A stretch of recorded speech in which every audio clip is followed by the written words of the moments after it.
Jaya Radha Madhava Kunda Bihari.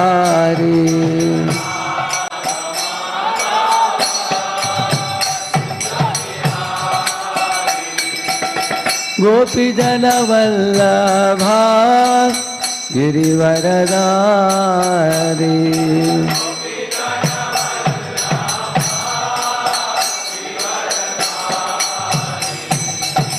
Gopi Jana Vallabha Girivaradari.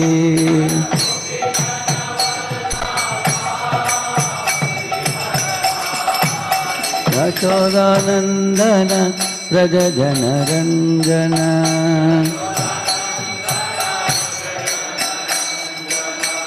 Yashodanandana Raja Jana Ranjana.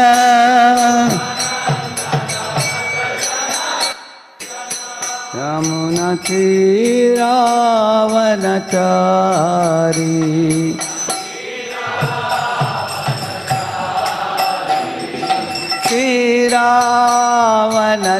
Chiravanachari.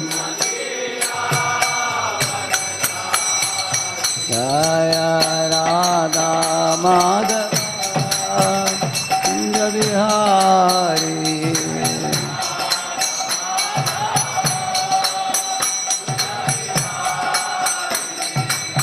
Gopi Jana Vallabha Girivaradari.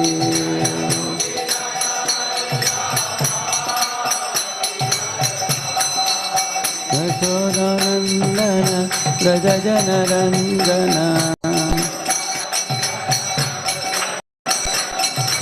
Yashodanandana Raja Jana Ranjana. Yamuna Tiravanachari. Jaya Radha Madhava Kunda Bihari.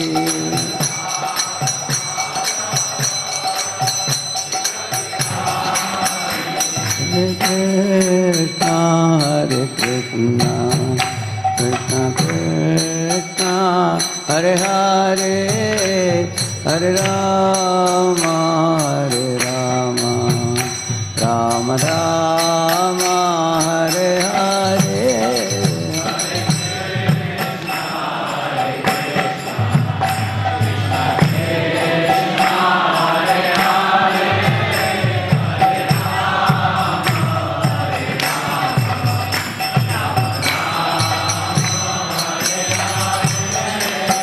Hare Krishna, Hare Krishna, Krishna Krishna, Hare Hare, Hare Rama, Hare Rama, Rama Rama, Hare Hare.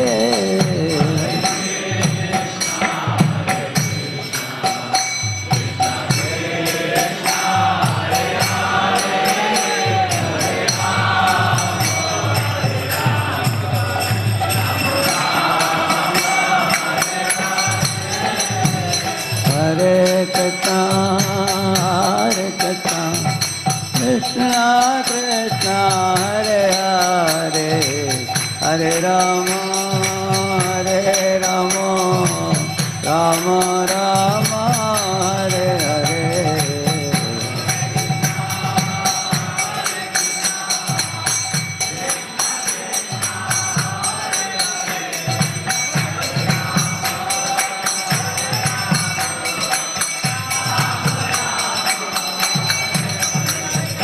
Hare Krishna, Krishna Krishna, Hare Hare, Hare Rama, Rama Rama, Hare Hare.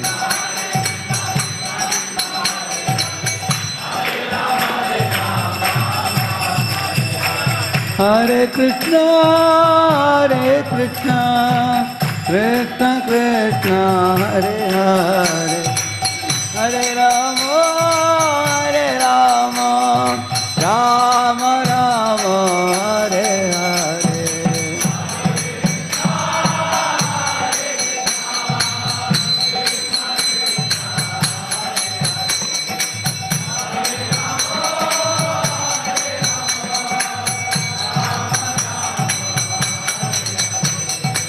Hare Krishna Krishna Krishna Hare Hare Hare Ram Ram Ram Hare Hare.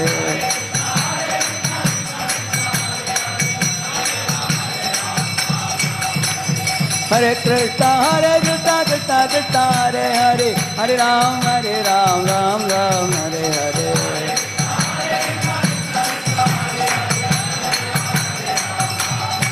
Hare Bol, Hare Bol, Hare Bol, Hare Bol.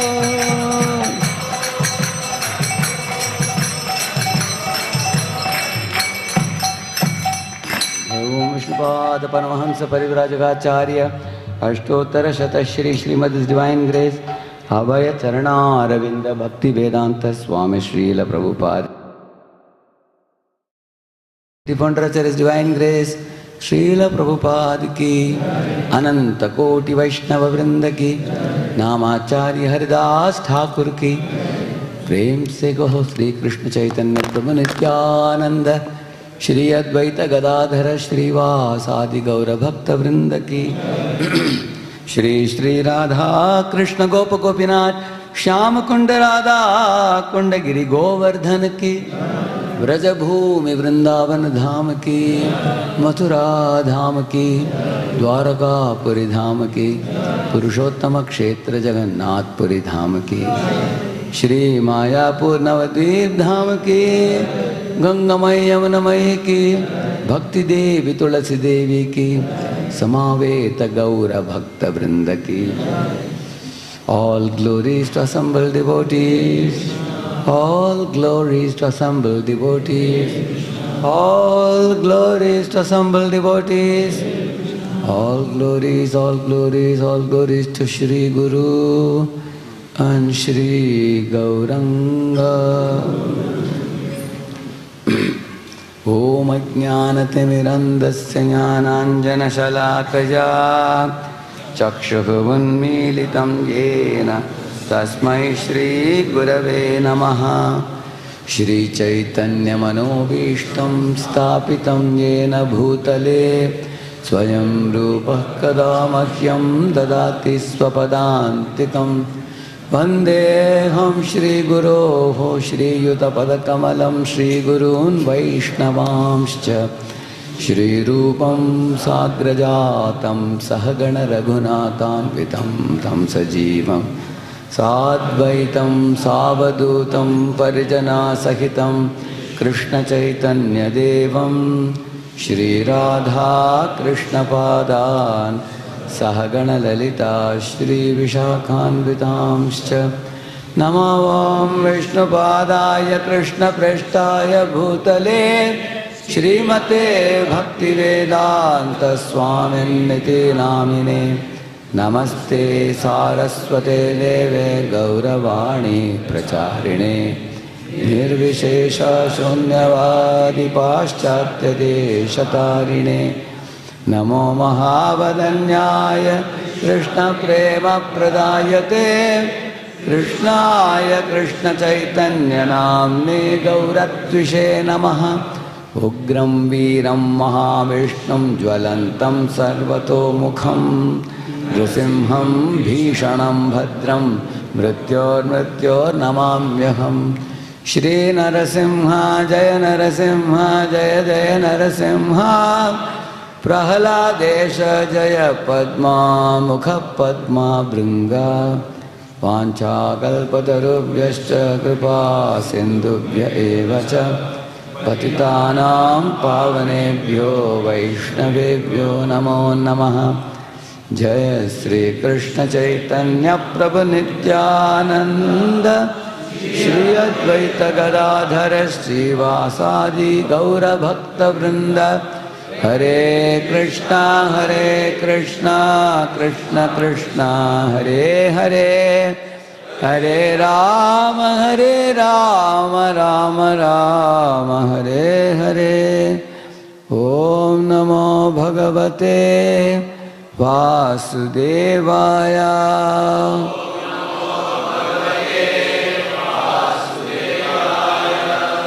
Om Namo Bhagavate Vasudevaya.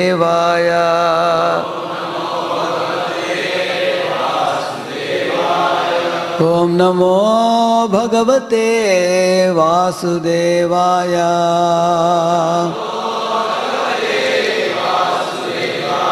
Narayanam Namaskritya Naram Chaiva Narottamam Devim Saraswatim Vyasam Tato Jayamudiraye. Nashtaprayeshva Bhadreshu Nityam Bhagavata Sevaya. Bhagavatyuttama shloke bhaktir bhavati naishtiki. Krishnaya Vasudevaya Devaki Nandanaya cha. Nanda Gopa Kumaraya Govindaya Namo Namaha. We welcome all of you on this most auspicious, blessed day of the appearance of Lord Narsimha Dev. Although people know this pastime very well, just like whenever we celebrate Ramanavami, people wonder, what is the speaker going to say something new? We already know Ramayana. You know, Ram was sent to forest, and then Sita was stolen away by Ravana. Hanuman found out Sita, and Ram waged a war, and they came back and Pattabhishek over. People think like that, isn't it? It is such an easy thing. But when you actually go into Ramayana, Valmiki Ramayana, there are so many amazing sections and verses, and so many spiritual exchanges between the personalities. So in the same manner, even a small kid who sings Narasimha Arati in our community knows the pastime of Prahlad Narsimha, isn't it? They know very well. If you tell him to say, even a 6 or 8-year-old child can narrate the pastime of Prahlad Narsimha. At the same time, it is the devotion and the intelligence of the acharyas like Srila Prabhupada. They have brought out very important teachings from such pastimes, what we should internalize in our lives. So, in one of the Sri Ishopanishad purports, this is text number 11, where Prabhupada writes about Hiranyakashipu here. Here, the translation goes like this.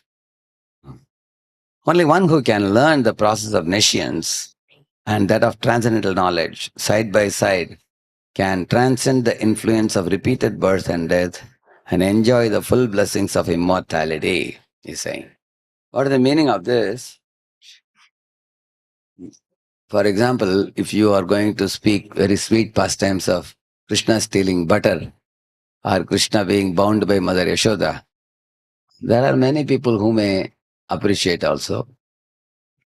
In Kunjubari temple, once I was giving a Bhagavatam class on Damodar Leela, and one old man was sitting. After the class, he said, Swamiji, when you told the naughty pastimes of baby Gopal, I was very much remembering my grandson.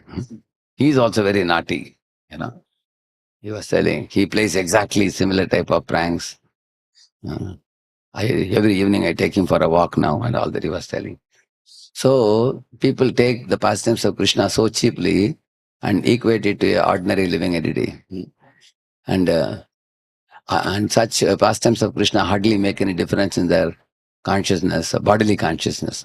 In fact, it reinforces bodily consciousness rather than uplift them from bodily consciousness. Because they don't know who Krishna is.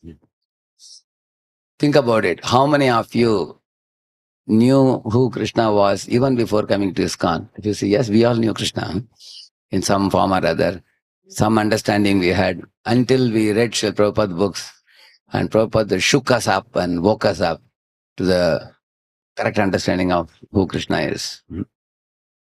Otherwise, people took Krishna very lightly. There are many people who are very attracted to the playful pastimes of Krishna, but hardly do they know any tattva about Krishna.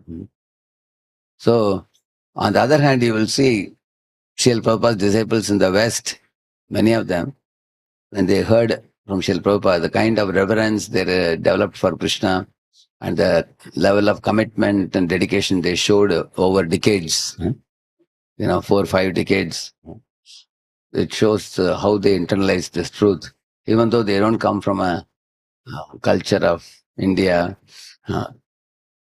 They have accepted the truth wholeheartedly.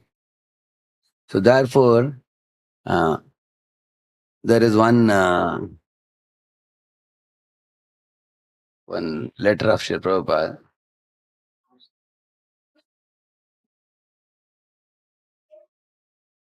What Prabhupada says here. Prabhupada says, we are not concerned with the stories of Bhagavatam, he says here. See? Here he says, we are not concerned with the stories of Srimad Bhagavatam. The book which you have sent is quite nice in abridging the stories of Bhagavatam, but there is no profit simply by knowing these stories, like the Prabhupada is saying. So one disciple told Prabhupada that, Prabhupada, you have given Bhagavatam which is too voluminous. You know, you are giving 48 volumes in those days. Now it is 18 big volumes.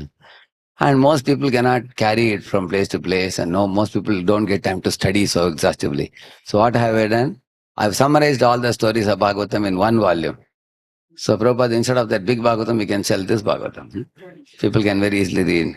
So Prabhupada is saying here, we are not concerned with the stories of the Bhagavatam. The book which you have sent is quite nice in abridging the stories of Bhagavatam, but there is no profit simply by knowing these stories.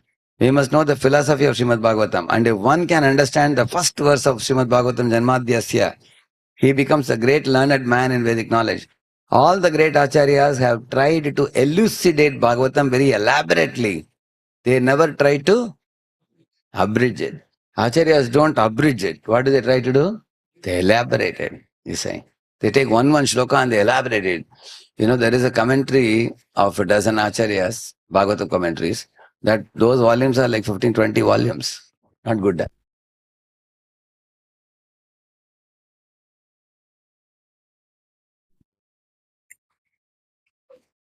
Hare Krishna. So we are trying to explain Srimad Bhagavatam elaborately. Is it good? Not good, they are saying. It's not good. That was better. Yeah. Hare Krishna, Hare Krishna. Yeah. So we are trying to explain Bhagavatam elaborately, Prabhupada says. And students interested in Bhagavatam may purchase our books and try to understand it without any attempt to try to know the stories, you say. Yeah. So many of our preachers also, they think Bhagavatam is too exhaustive. They just take Ambaresh story, very beautiful stories from Bhagavatam, and then say one or two lessons, and then you tell the story without touching Prabhupada's purports. Yeah. So we can never come to know the mood and mission of the Acharya. We will never come to know what are we supposed to learn from Bhagavatam. Dharmasya tattvam nihitam guhayam mahajano yena kata sapanta. You are not supposed to give your own lessons on the stories. You have to repeat what is there in the heart of a pure devotee, which the pure devotee speaks when they write their purports. So nowadays it's a fashion to get some self-help points from many of the Shastric stories also. As such, this age is the age of speculation, of Kali Yuga. So we are not supposed to speculate and cook some nice lessons for applying in our material life and enhance our material life to become a little more better. That is not the goal of study of the scriptures. Actually, the real purport of the scripture is in the Acharyas, like Srila Prabhupada's purports. Some people read the translations only. Bhagavatam, translation. Just now I know the whole story. That's not the goal. Knowing the story is not the goal. Even if you miss the translation, no problem. Go to the purport. Because translation may be difficult sometimes to understand. Purport is more easy. Prabhupada has made it more lucid. So therefore, the real heart of Bhagavatam is in the purport. Because that heart, Prabhupada said, my purport are my ecstasies, he said, Krishna conscious ecstasies. So the Acharya knows the heart of Krishna and he can help us to get a peep into Krishna's heart. Otherwise, we can never know what Krishna wants us to do unless we hear it from the Acharyas like Srila Prabhupada. So therefore, your letter to Hayagriva, Prabhupada is saying, see, they never try to abridge it, he says. They try to elaborate it. So, here let us see what Prabhupada explains about. Here he says, the translation says, only one who can learn the process of avidya and vidya side by side, he is telling. Which means on one hand, I should know how material enjoyment can never make me happy. 100% we should be convinced. I am only going to get slaps and kicks if I try material enjoyment. On the other hand, we should know I don't need to be frustrated by my vain attempts to enjoy the world, because there is another world, a spiritual world, for which Krishna has given direction, how to reach there. Hmm. So that knowledge also is available in the scripture. So we have to learn anartha nivritti and artha pravritti. Anartha nivritti is getting rid of lust, anger, pride, illusion, greed, and all these things. Artha pravritti means developing attraction for Krishna's holy names, form, qualities, pastimes, activities. So these both should go hand in hand. Because Mayavadis, they only try to know the difference between Sat and Asat, what is permanent, what is temporary. And they don't focus on Brahman. They say Brahmam Satyam Jagat Mithya. So they study all about Mithya only, and what is it Satyam they don't know, because they have not heard in Vaishnava Guru Parampara. So therefore all they will get is only frustration. Whereas in Vaishnava Siddhanta both are explained. You know how the material world is shadow and the spiritual world is substance. Imagine if you are inside a jail, and there is a big wall, and from the road people are walking, people's shadows are falling on the wall of the jail. So you can see the shadows moving in the wall of the jail, but you cannot see the people there, isn't it? But you know that these shadows give an indication that some real people are walking in the outside road. So that is like spiritual world, and the shadow is like the material world. The shadowy forms which are moving are insubstantial. But the real forms of the people on the road moving, that is substantial. Because we are inside the bars of the jail, we have no access to go to the road outside at the moment. Similarly, in the material world, we are seeing shadowy forms of people made of Panchamahabhuta, which is growing from childhood, boyhood, youth to old age and perishing. These are shadowy forms, but the shadow gives indication to the substance. If I do my fingers like a deer and I do like this, on the wall also you will see, one shadow will be going like this. You have seen that way we used to do like that, isn't it? So it looks like as if a deer is moving, but the shadow gives you indication that actually there is somebody who is doing it, waving the hand. So therefore, the one should know what is a shadow and one should know what is the substance. One should know the difference between both. So here Prabhupada is saying, since the creation of the material world, everyone has been trying to attain a permanent life, but the laws of nature are so cruel that no one has been able to avoid the hand of death. No one wants to die, nor does anyone want to become old or diseased. The law of nature, however, does not allow anyone immunity from old age, disease, or death, nor has the advancement of material knowledge solved these problems. So Prabhupada is saying, it is the reality that we all try to postpone death and postpone old age. The cosmetic industry is flourishing due to people's desire to remain young, isn't it? Like people have so many cosmetics, people use nail polishes, isn't it? People use so many hair lotions, and people use so many shampoos and so many deodorants. And these companies are flourishing because people want to present themselves as somebody wonderful, and they also want to always look very young, isn't it? Similarly, insurance industry is flourishing because of death. Isn't it? People are afraid, they want to save. So you will see that in this way, although people are making an effort to stop these things, like you can say everybody wants to remain young forever, but very soon they become old, isn't it? Yeah, and they may put all kind of cosmetics like you have shown. That doesn't help. Yeah. Similarly, everybody wants to be healthy, always. You know the meaning of the word healthy is swasthya. Swa means one's own. Stha means situate yourself. Swastha, that means originally you are not sickly. Originally you are very healthy. But when you get sickness, that is called dis-ease. What is the meaning of dis-ease? You are not at ease. Correct, no? When you get disease, you are not at. When are you at ease? When are you at ease? Huh? No, when you are healthy. How many of you are at ease now? Of course, because of hot summer, you are not at ease, I think. But you are at ease when you are healthy. When you are sickly, you are not at ease. That's why it's called disease. So she is healthy now, but then she gets sickly. That's the material world. Similarly, the death also. These are unavoidable things. So that is why he's saying here, the laws of nature, however, does not allow anyone immunity from old age, disease, or death, nor has the advancement of material knowledge solved these problems. Advancement of material knowledge means nowadays medical science has become so advanced. You can see if you go to the big hospitals, they have CT scan, they have an MRI scan, and they have X-rays and all very high class facilities are available. So when people see those facilities, uh, so with those equipments and everything, man's confidence level has increased. That now if you throw money, you can be protected. Is it not true? People think, they can cure cancer, and they can cure this, they can cure that. If you have some problem in the, you got a brain hemorrhage or you got some tumor, you can perform surgery. Yes, we don't say you cannot. But even after performing that, how long can you live? Like they put this oxygen, what do you call it, ventilators.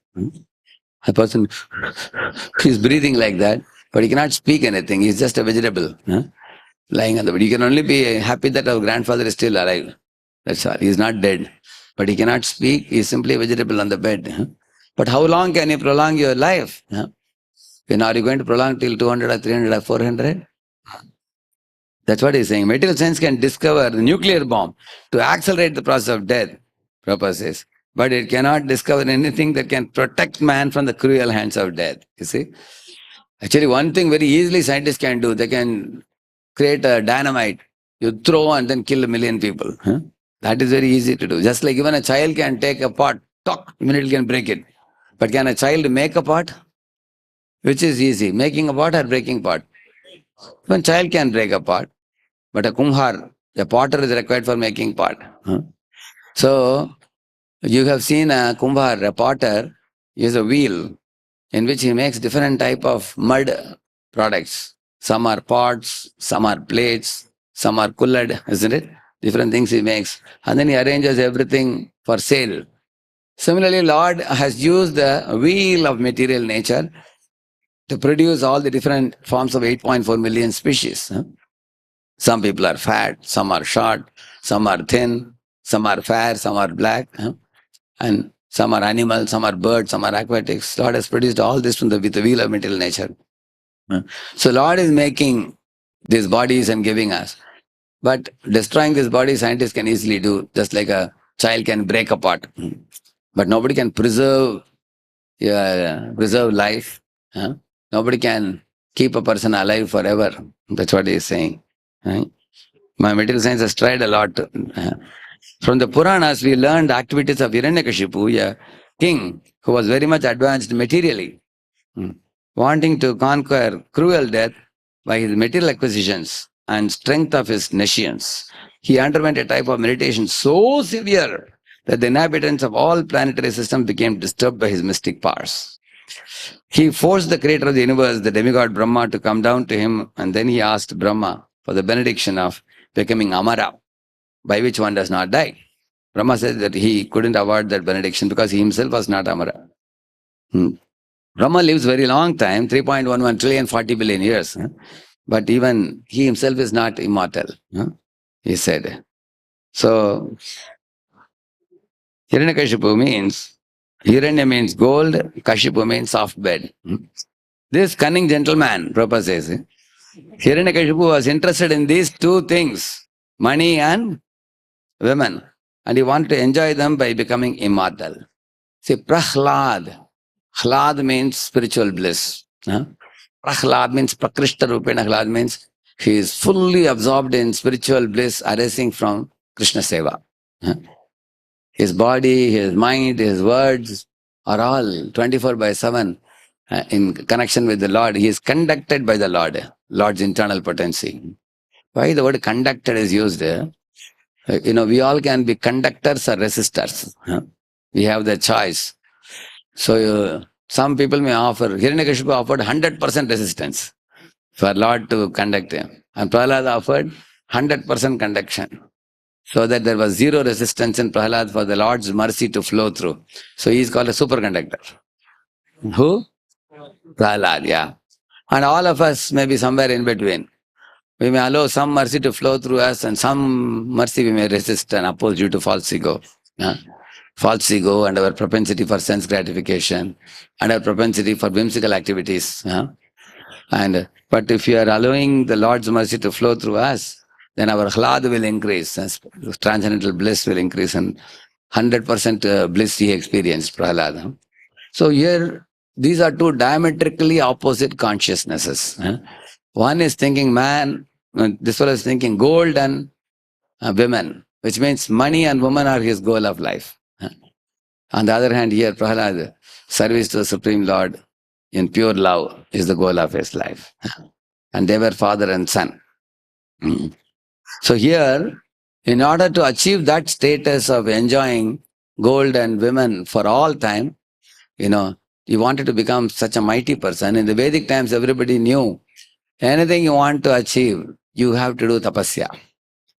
And now also people know it. If you want to get into IIT, people start at 7th standard only nowadays. They have tuitions, 7th, 8th, 9th, 10th, 11th, 12th, and then IIT, JEE, you write and you crack and you get into IIT.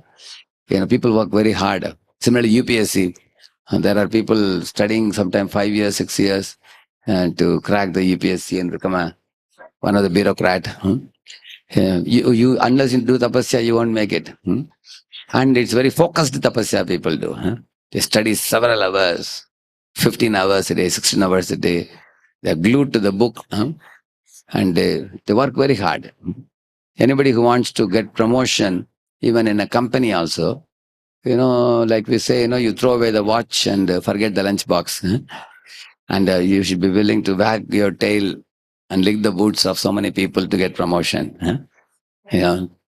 So in this world, people are ready to do so much hard work, but it is a fact, proven fact in this world also that unless one is ready to persevere, one doesn't go to great heights materially also. So in the Vedic times also, people would go to the forest and withdraw their senses from external absorption, external clutter we can say, instead of absorption. They would withdraw the mind from the external clutter of material, glitter and glamour, and then be able to focus in a one-pointed way on that supreme person who can award you whatever benedictions you want. Our Dhruva's mother, Suniti, was a devotee of Lord Vishnu. So she told him that, Dhruva, why are you crying for this lap of your father? Even if you want to be a king, she said, your father got the benediction from Brahma. Your father Uttanapad. His father Swayambha Manu also got from Brahma only. Got from Vishnu only. And his father Brahma. So Brahma, Swayambha Manu, Uttanapad, all three in the Vamsh, they got their kingdoms from one Supreme Lord Vishnu. So Vishnu actually can provide you anything you want in this creation. He is the father of the creation. There is nothing that's impossible for him. Then she also said, his love for the jivas is like the love of a million mothers. And I am one mother, I am not able to pacify you. Rameva vatsas, atsashraya britya vatsalam, she said. You should go and experience the love of Krishna's love for us. Once you experience that love, you will get the love of a million mothers. You will be so happy. Which means you get double advantage. You get your kingdom also and you get infinite love. So you'll be very happy. So she gave perfect guidance. Correct guidance she gave him. So Dhruva went to forest and met Narada Muni and got a beautiful guidance. Narada Muni also was a pure devotee of Krishna. His mother guided him to Krishna. How wonderful it is. The result was Dhruva became a pure devotee and also got Dhruva Loka and everything. So Dhruva also, you will see how he withdrew his senses and mind. First month he ate tasteless fruits, once in 3 days. Second month he ate only grasses, once in 6 days. Third month, he only drank water once in 9 days. And fourth month, he only took a puff of air once in 12 days.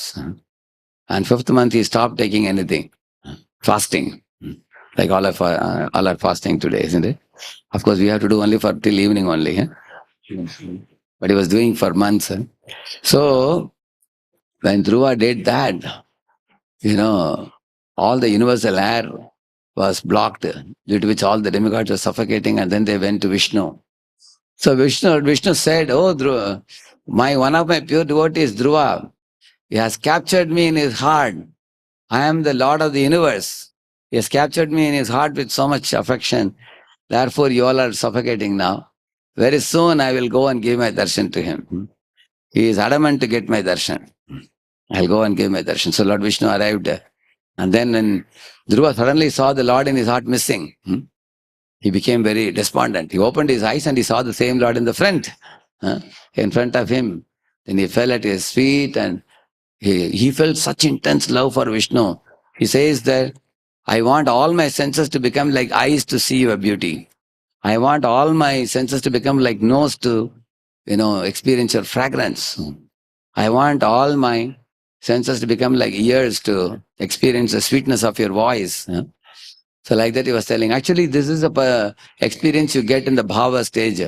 In bhava stage, saurabhya means when Lord comes in front of you, his fragrance is so great that you want all your senses to become like nose so that you can experience as much of the fragrance. Similarly, sausvarya means when Krishna plays on his flute, little flute sound you hear, you feel, oh, let all my senses become like ears to hear the flute. And when Krishna gives his darshan, that's called Saundarya. So Saundarya, Saukumarya, Saurabhya. In this way, when he gives darshan, you want all your senses to become like eyes. So in this way, Dhruva was blessed soul to experience love for Krishna and get his heart purified, and attain the Dhruva Loka also, and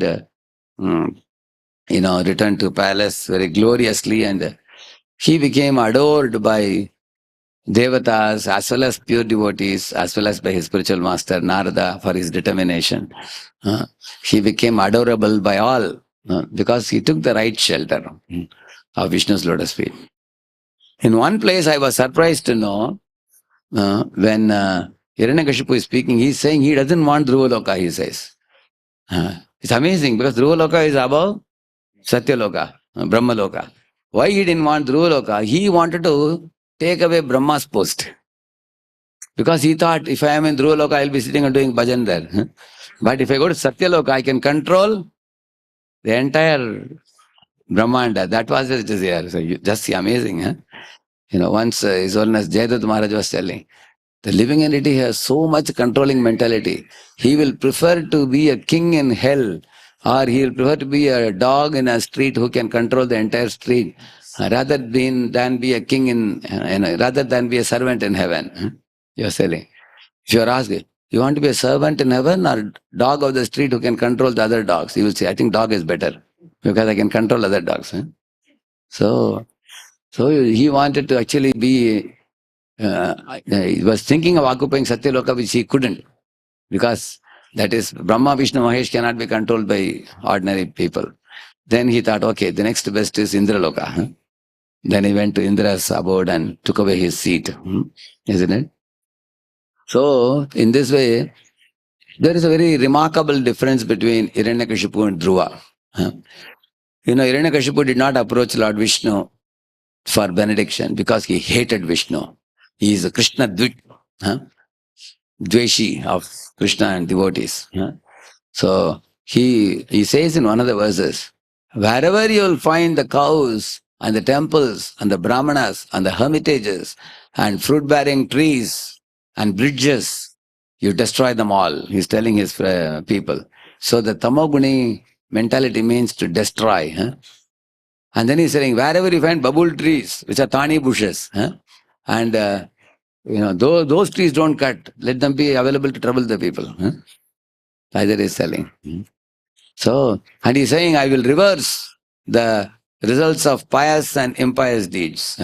That means you do punya, According to Hiranyakashipu's government, you will be sent to hell for doing punya. You do pap, you will be sent to heaven. He himself did so much pap and went and sat in the Indra's seat. That's the Prabhupada saying. This cunning gentleman, Prabhupada is saying. That's why he's calling the word cunning, he's saying. That kind of control he wanted. Huh? He actually wanted to become immortal, but he couldn't. Huh? Because Brahma couldn't make him. And then Hiranyakashipu requested that he not be killed by any man, animal, or god, or other things and all. See, remarkably different I told you, because Dhruva approached Vishnu, whereas Hiranyakashipu approached Brahma. Because these demons know that, if you go to Vishnu, he'll purify your heart and you'll forget the desire. Huh? Whatever you want to enjoy. What was that I came with? I forgot. So they're afraid. Vishnu is dangerous. Huh? He will make you forget the desire. So he is thinking that I want to. One boy was asking me, Prabhu, you told me to chant 8 rounds at a stretch in the Surti camp. After I chanted, Prabhu, I felt so light. I felt this whole material world is insignificant. Bhuloka is nothing, Goloka is everything. Huh? So he said, now I am so afraid that I am so fastly advancing in Krishna consciousness, I think I'll go a little slow. Huh? I'll come back to 4 rounds. Huh? He was telling. So, Hiranyakashipu had a similar fear. Huh? Don't go to Vishnu, huh? Go to demigods. Huh? Then you can get your benediction accomplished. And also he was in a mindset to trick Brahma, huh? and take Amaratva from him. Somewhat as close as possible to immortality. That's why he asked all those benedictions he asked. So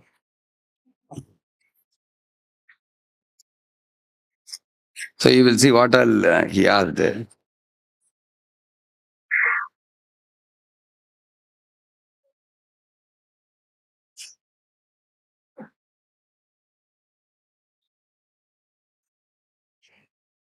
I'll just show you the PPT. Huh?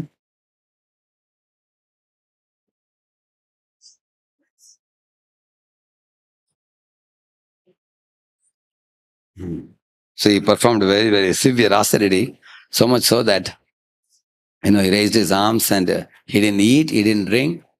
So what is actually meditation? If you see, through also I told you, he reduced his material demands and he focused on the Supreme Lord. Correct, no? Similarly, Hiranyakashipu did the same thing. He reduced his material demands little by little by little. That means when you reduce the material demands more and more, then the gross and subtle bodily coverings, they wither away. Huh? They wither away. And then one focuses on the goal, what one wants to achieve. Hiranyakashipu's goal was to become immortal in this material world itself, which is an impossibility. Huh? He desired an impossible thing and he went to the demigod Brahma. Huh? So you will find many demons go to demigods for benedictions. Ravana went to Shiva, for example. Bhasmasura went to Shiva also. Banasura went to Shiva. There are demons who go to also Devi also. And there are people like Hiranyakashipu going to Brahma. And many of these people, the purpose of going to demigods is, if you do X number of items for doing a puja, then demigods are obliged to come and give you your benedictions. Kshipram himanushe loke siddhir bhavati karmaja. Kankshanta karmanam siddhim yajanta iha devata. Kshipram himanushe loke siddhir bhavati karmaja. Krishna says, why do they go to demigods? For 2 reasons. Because they can get material benedictions from demigods and they can get it quickly. That's why they go. Now some of you may think, that's a wonderful idea. I am also thinking of some material things I need. And you say that we get it quickly, then why not we also take advantage, you may think. But the problem is, the material commodities are pain producing, whereas the spiritual gifts are bliss producing. The spiritual gifts given by a pure devotee or by Supreme Lord is bliss producing. One example is when one devotee of Lord Shiva, very nice businessman who had a very innocent heart. So he was worshipping Shiva. Shiva developed a thought, why should I just give him some material benediction and give him pain in his life? Let me give him a Krishna conscious gift. But at that time the man was not ready. So then Shiva told him, you want gold, isn't it? Go to that Gosai who lives in Vrindavan. So he was directed by Lord Shiva to go to Sanatana Goswami. So when he went to Sanatana Goswami, he saw Sanatana Goswami was sitting and chanting the holy name, absorbed in remembrance of Krishna. He lived in a very simple cottage. Or sometimes they would sleep under different trees and lived as a very great renunciate. So he saw his lifestyle, he saw his devotion, he was amazed. Then he asked him, Lord Shiva has sent me to you, that you will give me something, some gold. So Sanatana Goswami showed the dustbin and said, there is one paras money, touchstone. You pick it up, anything you touch will become gold. So the man picked it up, took it home, he thanked them and went home. He touched the table, touched the chair, touched this, touched that. He made a lot of gold. And while making gold, multiple gold objects in his house, suddenly one thought came in his mind. This is such a wonderful thing he has given me. But that Goswami, Sanatana Goswami, if this is so nice, why he didn't keep it with him? He has thrown it in the dustbin. That means there must be something greater with him available. And also I saw he was very cheerful. He was very happy. Without this, he is so happy. And even with this, I am miserable. Like that he was thinking. Even after getting so much gold, still I am not happy. Something is missing in my life. See, this is the most important thing to understand. Material world, no matter how much you accumulate things, the things don't give you happiness. Material commodities don't give you happiness. People, sometimes there is one soap, Lifebuoy, they say if you use this soap, you'll become happy. We don't know what is the connection between a soap and happiness, isn't it? Or sometimes a car. People think I am going in a scooter. If I get a car, I'll be happy. You get a car, you want a bigger car. So, even if you have a car in Hinjawadi in the morning, if you go, you have to go inch by inch. Like this. You'll be miserable. People who walk go faster to company than people who go in the car also, especially in a cosmopolitan city. So, initially you were miserable for not having a car. Now you are miserable because you have a car. So, he saw that he is not happy. Then he went back to Sanatana Goswami and said, Sir, even with all this gold, something is missing in my life. So, I'm not happy. So, do you have anything better than this? Sanatana Goswami said, yes, definitely. So, His Holiness Shivaram Swami Maharaj, in his book, Shuddha Bhakti Chintamani, he brings out a very great lesson from this story. He says that it is not that he went and got the parsamani and made gold. That is the secondary information. The primary information, he says, is in the course of going to Sanatana Goswami and watching his lifestyle, hearing him speak, seeing his conviction in Krishna consciousness, this fellow was getting positively influenced. Who? That businessman.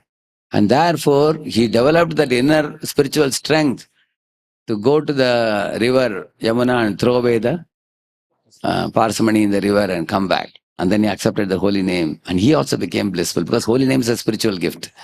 Spiritual gift will make you blissful. Like if some senior devotee gives you some seva, Krishna seva will make you blissful. If they give you Krishna Nam will make you blissful. If they give you Sri Vigraha to worship, that will make you blissful. If they gifted you a book of Srila Prabhupada, that transcendental knowledge, nahi jnanena sadrisham pavitram iha vidyate. So that susukam kartum aveyam raja vidya raja guhyam pavitram vedamatam. That will make us blissful. Of course, if he gives you Krishna Prasad, that will definitely make you blissful. And that is one thing which conditioned souls can very quickly experience. That's a most profound realization of Krishna in the form of, yeah. So transcendental gifts can make us blissful, but material gifts will make us miserable. Material enjoyment is another name for misery. And Hiranyakashipu here had a wrong goal. He went to the demigod and asking for material benedictions, which he got. And after that, if you see what all he did, Tamangamattam Badunoru Gandhina Vrittatamrakshama Dishnyapāha Upasatopayana Pani Birvina Trivistapo Yoga Balauja Sampadam So, Narada is telling this pastime to Yudhishthira Maharaj. He's telling that Tamangamattam Madhunoru Gandhina. This fellow, after getting benediction from Brahma, he occupied the throne of Indra in heaven. At all times, he was mattam, means completely mad in madhu. Madhu gandhi means nasty smell of wine will come from his mouth. Yeah. And he was always drunken in liquor. And vivritta tambraksha mashesha dishnapa. From his eyes were like coppery balls, which were reeling. When one is drunken, one's eyes are reeling, isn't it? His eyes were reeling, and he was drunken on liquor. He always had a pyala in his hand. And the demigods would come out of fear that this fellow is lording over us, he should not beat us up. So they would come to give him some gifts. Upasatopayana panibir. So when they would bring the gift, he would tell them, give it here, get lost. So they would run away out of fear. So the demigods would tremble. Vina Trivistha means except three personalities, Brahma, Vishnu, Mahesh. All of the demigods were under his control. How he controlled them? Yoga Balaujasam Padam. By his tapasya, he gained the ability to bring about control of all the living entities in the universe. And such control cannot be even dreamt of now. Now, there may be one leader of a country who can win the heart of all his own citizens. There are some countries where the prime minister or president has repeatedly been elected for 20, 30, 40 years also. There are countries like that. He has control over the people. He's doing welfare for the people. People worship him practically. But he cannot have any control in the neighborhood country or in other countries, isn't it? To have control over the earth was possible for some kings like Yudhishthira Maharaj, Ambarish Maharaj, Gaya Maharaj, Parikshit Maharaj. They were having control over the entire earth. But then Hiranyakashipu had control over all the three lokas, upper, middle and lower. So this type of control is unheard of. Such kind of severe tapasya I did. 100 celestial years, which means 36,000 years. He did not drink water. Brahma, when he came with even Bhrigumuni and other rishis also, rishis and devatas. Brahma told, even this Bhrigumuni who is accompanying us, even he cannot be without water for 100 celestial years. And you did such a great penance, Hiranyakashipu, great. And it appears marvelous. Maybe you feel we should give him a gold medal or something for doing this. But if you think deeply about this, the bed bug, katmal, in one season it becomes thin like paper. Another season it becomes plumpy and fat by drinking blood. You've seen that? Similarly, right now Hiranyakashipu has become so skinny and so thinny, his anthill grew over his body. And ants had eaten up all his flesh and only bones were there. And the soul was moving within the bones. Life air was moving. When Brahma came, took some water and sprinkled. Immediately Hiranyakashipu came out like the fire emanating from wood. Like that it just came out with a tenacious body, golden body, powerful body, mighty body. And yoga balojasam. The body endowed with mystic powers. He can walk on water, fly on sky, he can control people, he can read the mind of people, he can do so many things. By such a kind of severe tapasya which he did. Now he got a body, which like the katmal which has become plumpy now. Like that. He became very strong. And then he gave the long list of items he wanted from Brahma. And Brahma also awarded him, thinking that this fellow has done so much tapasya. He deserves these things. So Brahma gave him all those benedictions. So it appears, now after getting the benediction, just see what is he doing. He wants these powers for exploiting the world. See, any leader is meant to facilitate the living entities to return back to the Supreme Lord. Every one of us, you are a parent, you are a principal of a school, you are president of a country, prime minister, president of a country, or any post you hold, your only goal should be to think how I can go back home, back to Godhead, and how I can make my dependents go back to Godhead. And for that, let me provide facilities, let me provide, favorable ambience, let me remove their inconveniences. so that they can peacefully execute devotion service and go back to Godhead. Rather than facilitate the praja of the world to go back to Godhead, this fellow did atrocious things. The first thing he's doing is drunken in liquor, and his eyes are reeling, and he's sitting on the Indra's throne. And he drove up to Indra also. Indra is as such fearful. Now he'll be even more fearful now. He occupied his post. Jagur Mahendra Sanamo Jasastitham Vishwavasastum Bururas Maudadayah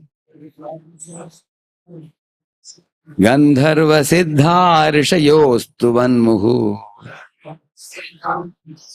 Vidyadharascha Apsarasascha Pandava. Yeah. So he occupied the Mahendra's asana by his power, prowess and influence, Ojasa, Sthitam. He had a tremendous influence over demons and demigods and all the living entities of the world. And then he's saying Vishwavasu, Tumburu, all these people he's saying, which means Tumburu is the leader of the Gandharvas. So he always had Tumburu sitting in his sabha and said, hey, play now, for my pleasure. So he made him play musical instruments for his pleasure. And Apsarasaha means Apsaras were dancing for his pleasure. Gandharvas were singing. So Siddhas, Rishis, they were all present also. So Narada says, even I was in that sabha, he says. Of course, Prabhupada says, Narada was a very intelligent sage. He was going around sabha to see when will this fellow, commit an aparadha to Prahlad, he'll be finished. But Narada is never controlled, but Narada knows the art of dealing with all kinds of dhira, adhira, janapriya, priyakarao. Yeah. Sayeva varnashramabe. Sayeva varnashramibihi kratubhir uri dakshinaihi ijyamano havir bhagan agrahit svena tejasa. He called the Brahmins. And told them to perform yajnas for his pleasure. And he told them, make sure none of the shares of the yajna to go to any of the demigods. All the shares should come only to me. And it should be done for my glory, my glorification. Ijyamano, he made them perform. And Havir Bhagavan, agrahits Senatejsa. He took it all for himself. Actually, all the devatas get their portion from the Agni Dev, who carries the yajna, this thing, phala, to all the different devatas and offers them, like the Havisha, like the Havishanna and everything that is offered. The demigods actually can receive them through the medium of Agni. So, for example, you want a fan to rotate. The movement of the fan is affected by the passage of electricity. Correct? So electricity is the medium by which you make the fan rotate. Similarly, Agni is the medium by which you can give the food to the demigods and ultimately to Lord Vishnu. It's a medium. So, but this fellow said, none of them can get any offering. Everything should be, let them all starve and die. I will take everything. Akrishtapacha tasyasid saptadvipavati mahi tata kama dugha gavo nanascharya padam nabaha. He's saying that this fellow controlled the earth in such a way that the earth out of fear was producing fruits, flowers, spices and cereals and everything. And the clouds out of fear were showering rain. In this way, and the ocean was giving pearls out of fear. So now you will see that the Supreme Lord says in the 9th chapter of Bhagavad Gita that Maya Adhyakshena, I am the one who controls nature. Whereas this fellow seems to be controlling nature also. What is the difference between Supreme Lord controlling nature and some conditioned soul controlling nature? There's a big difference between earth and sky. The Supreme Lord, is loved by all demigods, including all the, like for example, the Devi is Krishna's sister. On the order of Krishna, she says Om, and she is transferring Balaram from the womb of Devaki to Rohini, isn't it? Similarly, she produces all the vegetables, fruits, cereals, and everything for Krishna's pleasure. She is an expansion of Subhadra only. So all the devatas, they are very, very fond of the Supreme Lord. Even before he appears in this world, in the Garbha of Devaki, all the demigods arrived even before Krishna appeared. They did Garbhastuti, prayers, isn't it? Yeah. And then when Krishna appears, they shower the flowers. And when Krishna is performing pastimes, in between the pastimes of Krishna, the demigods secretly come to worship him also. Many times, even in Vrindavan also. After the Govardhan Lila was over, the demigods were all very much eager to meet Krishna, but then Krishna is always with covered boys. After that, Indra went and sought forgiveness. After everything was over, when Krishna was alone, Krishna understood my demigod friends want to come and meet me. So he left Vijavasis away and then he came. And there was a big festival that demigod celebrated for coronating Krishna as Govinda, the real Indra. So they performed Abhishekam for him, they performed worship for him, they offered Bhoga for him. And when the covered boys came, they were shocked. So one of the covered boy went and told the other covered boys, hey, there was one four-headed person who was rotating like this. He was performing Arati. He saw Brahma performing Arati. And they were saying there were four small children like sages, the Chatushkumaras. And there was Indra, there was Chandra, all these big personalities. And then they all flew back to their abodes. And then the covered boys took the Arati lamp and they were doing for Krishna. Krishna enjoyed that even more. So you can see that the demigods are all lovers of the Supreme Lord. They actually, the sun is waking up on time every morning and setting on time.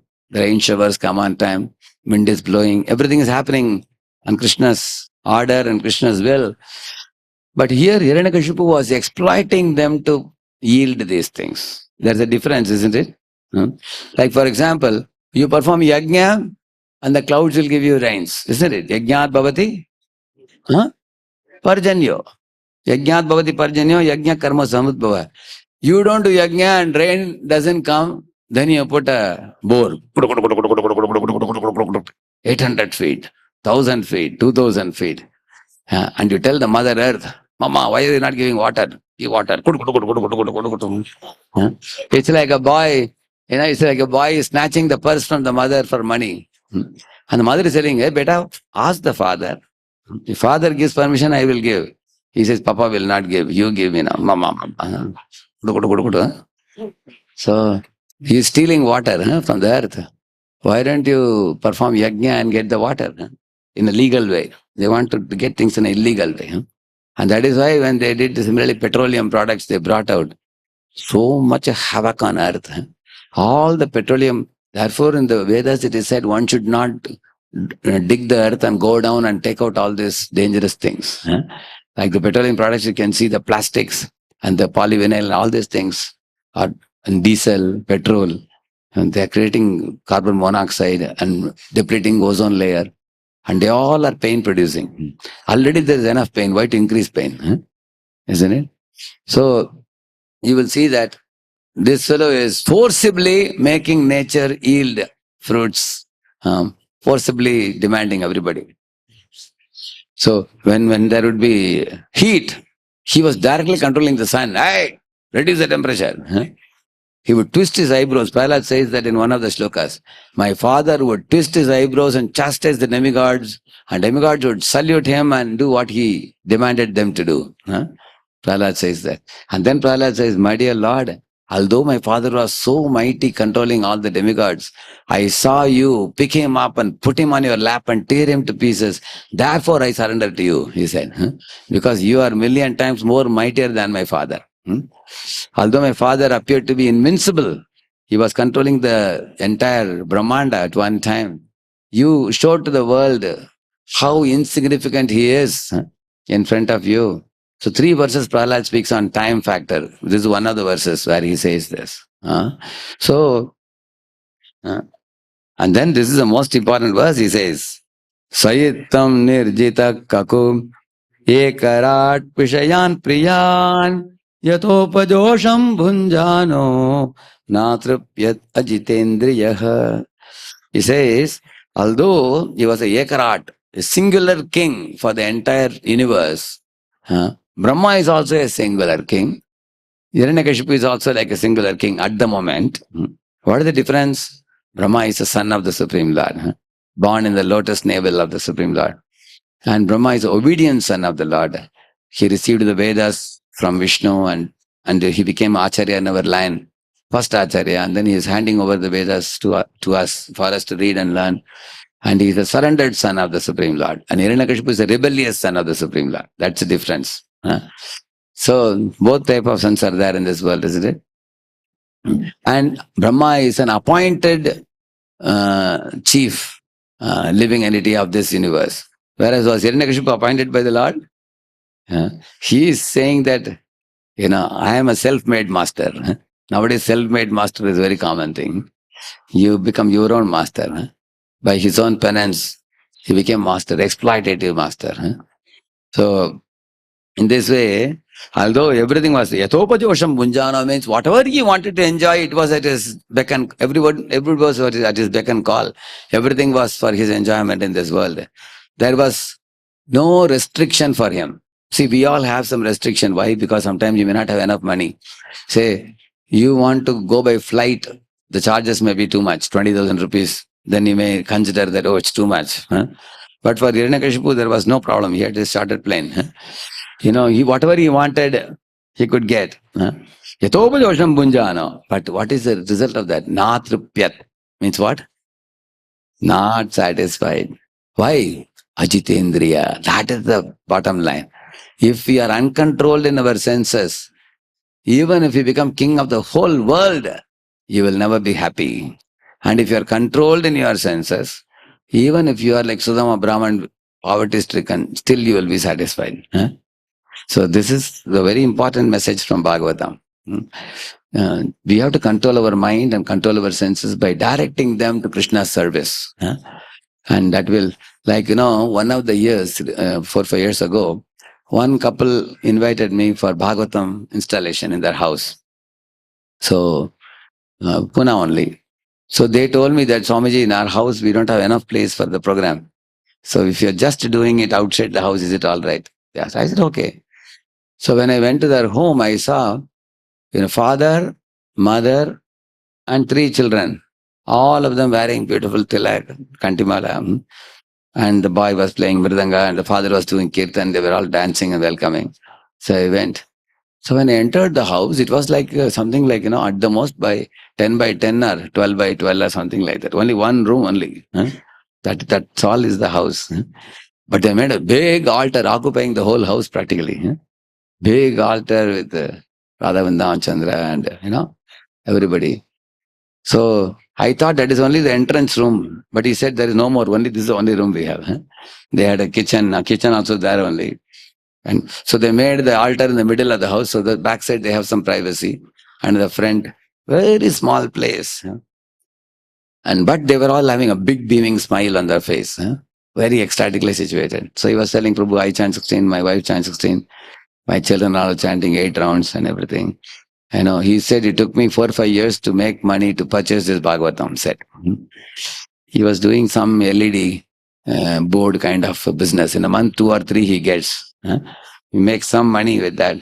He says, God is so kind that whatever we need for monthly, he gives. And our life is going on. Poor people, but blissful people.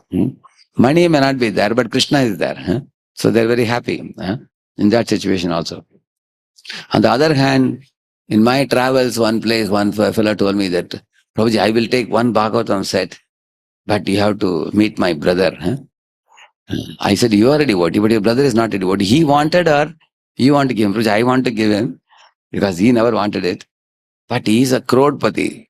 So one brother became crorepati, but his other brother is a middle class man. So he took me to his house, and such a big house, a huge house, many, many rooms. Looks like some palace. So then, of course, the crorepati man was there, his wife and his son, daughter, they were all sitting. And when I was speaking in Hindi, here 2 servant maids and 1 servant, they were sitting. So I spoke the katha for an hour, I spoke. So I generally, when I go to such places, I try to revise also, so that they will know something at least. So at the end, I asked, say 1 point from the class. And that rich man saying, Bahut badhiya bola Swamiji aapne. Very nice. Then I asked, at least one point you tell. He said, you are all very exalted, saintly persons. You have come to our home and that is our good fortune. Uh, And they were too much busy in giving me juice, arranging one, what do you call it, that cloth to put around my some kind of this thing and bringing a big garland from the market and putting a garland. I said, you forget about all this, just listen what I am speaking. You know. So he was telling, bring this, bring that and everything. But when I asked questions, these two servant maids and one servant, they were answering all questions. Yes. They have understood everything, every bit of the lecture. Before I ask questions, they are only recollecting all the points. And they are just working in that house, the poor people. So it's immaterial whether you are poor or you are rich. It's immaterial. Ultimately, if you are able to understand the spiritual subject and surrender to the Lord, you are blessed. And they were participating in kirtan, clapping hands with so much enthusiasm. Uh, and I told these rich people, you sit down and clap hands and sing, take part in the kirtan. But somehow or other, they could not bring their mind and intelligence there because they have too much anxiety. So then this younger brother was telling me, Prabhu, he is not in a good mood. So he had 5, 6 businesses. So one business is not doing well. Others are making a lot of money. But this fellow is so unhappy because of that. Just one business is not going well. Although he's a big crorepati. That same thing I thought. Natrapyat ajitendriya. He is having uncontrolled senses, so this fellow is unhappy. But actually, how can I control my senses? Rishikesha Sevanam. There is no other second way. All other second, tertiary and other ways of controlling senses will eventually prove to fail. Like the impersonalist way of controlling the senses. That's all cheating. The real control of senses means the senses should be utilized in service of the master of senses, Krishna.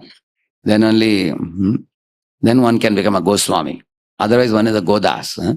So, Natrapyat Ajitendriya. So, Hiranyakashipu became completely dissatisfied. So,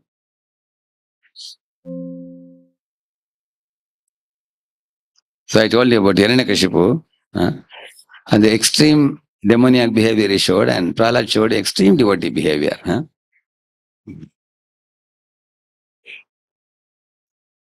Similarly, see the penance performed by Hiranyakashipu versus penance performed by Prahlad. Prahlad just did Navavida Bhakti.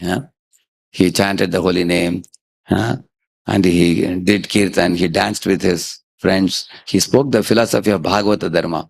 Because Prahlad knew that Bhagavata Dharma means you don't have any enemy in this world. Not only humans, all living beings are Krishna's children, they are all part and parcels. Krishna says in 15.7, what he says? Mamaivamsho jiva loke jiva bhuta sanatana.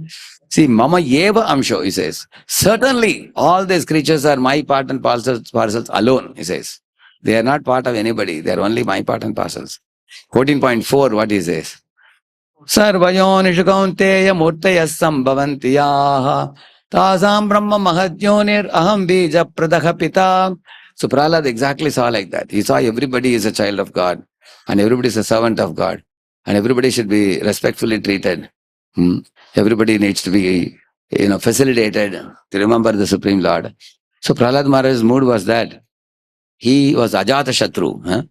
Whereas Hiranyakashipu divided between demigods and demons, Parapaksh and Swapaksh.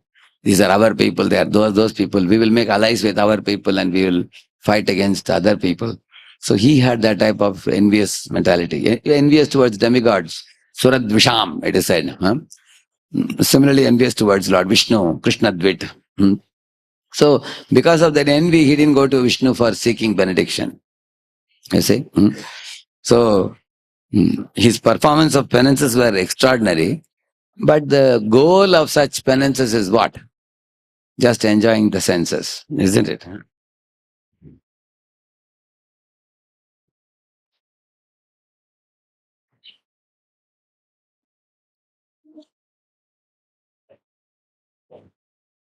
Like you see, this is also tapasya, you see here.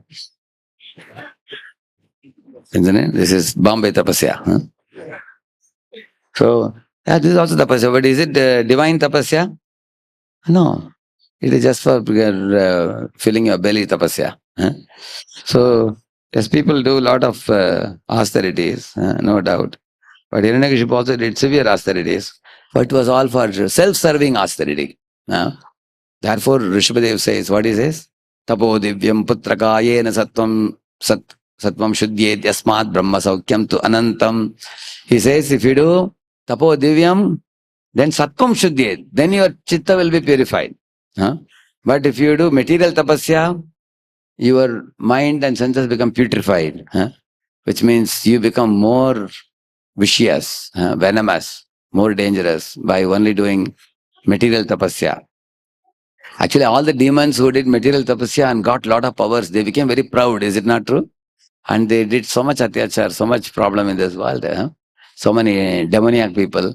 They also go to forest and they also do penances. They become very powerful.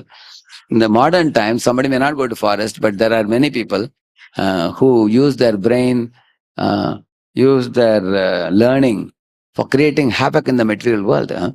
Like you can see the chemical industries who are sending their effluents into the rivers, and when the cows drink that chemical water, they die because they are not treated, isn't it? Sometimes they give some bribe to some health inspector and they save themselves from paying the amount for treating those chemicals, isn't it? And the result is poor people and the poor animals, they suffer because of that. Every field you take, we can show exploitative tendency. Yeah, any field you take. So actually, when Krishna made this world, he has made it for a purpose. The purpose is the jivas, should revive their Krishna consciousness and go back to Godhead. Although they are allowed to use the food, clothing, shelter for keeping the body and soul together. The end goal is to quit this world and go back to Godhead, which is our original home. So, but any living entity who is creating a trouble in that goal, they are punished by the Lord. For example, you can see when a surgeon takes a knife, he also cuts open the belly. Is it not true? But then a surgeon is given a medal or is glorified many times that he performed a very, very difficult surgery and he saved someone's life. Isn't it? The same knife taken by a thief who is also doing something with your belly. Isn't it? And he is put behind the bars and he is counted as a murderer and he is punished severely. Isn't it? Both appear to be doing similar activity. So in this world also Arjuna and Duryodhana, they both have chariots, they have their horses, they have their flags, both are fighting. They look very similar. But there's a gulf of difference between the two. One is acting on Krishna's order. One is acting against Krishna's will. Duryodhana didn't agree for Shanti Dut message. One is acting against Krishna's will. So we all have to see in our lives, what type of penances am I performing? What is our penance? With our body, mind and words. From the morning to night, how am I spending my time? The purest platform is Krishnarthe Akila Cheshta. Krishnarthe, Cheshta means effort with body, mind and words. Akila means all. Arthe means for the purpose of. Krishnarthe means all my body, mind, words, efforts should be directed to please the Supreme Lord. That's the meaning. So then our tapasya is well performed. Tapasvino dana para. Tapasvino dana para manasvino. So that's the verse in the Bhagavatam, which is Sukadeva Goswami in the beginning. He want to offer his obeisances. Tasmai Subhadra Shravasya Samonama. So in the beginning he says, Tapaspino dana para yashasvino manasvino mantravido sumangala kshemam na vindanti vina yadarpanam tasmai subhadra shravase namo namaha. He's saying, everybody, whether you are a tapasvi, you are a yashasvi, or you are a mantravido, very expert in chanting of the mantras, you are a singer, sing for Krishna. You are a chanter, chant the glories of Krishna. You are a tapasvi, perform tapasya for Krishna. So he says that anything not done in relation to the Lord is pain producing. So that is the difference between Hiranyakashipu's penance and Prahlada's penance. So this pastime goes on to establish the truth that there are many controllers in this world, lower and higher in their ability. But there is only one controller who is not controllable by anybody.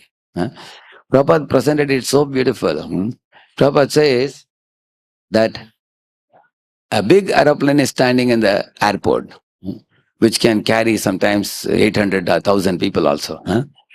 And one small pilot is walking, tak, tak, tak, tak, and then he's boarding the plane, and then the plane takes off. That means the living entity is also controller. But he is not the ultimate controller, because when the petrol is over in the plane, it has to come down. Correct? Huh?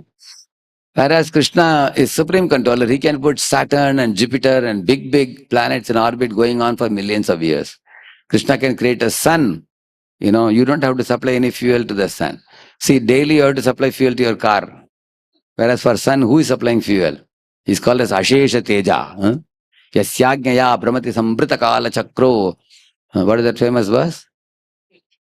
Chakshuresh Sapita Sakala Grahanam Raja Samasta Suramurti Rashesha Tejaha Yasyajnaya Brahmati Sambrita Kala Chakro Govindamadi Purusham Tamaham Bhajami. And the Govinda's order. The sun is going on for millions of years with Ashesha Tej. Nobody is supplying him fuel. He's going on giving heat and light unlimitedly, like that. So Krishna is such a controller that no one equal to him or no one greater than him. And Hiranyakashipu also wanted to occupy that position. He wanted to remain here forever, occupying the central pivotal position, which is the living entity's foolishness.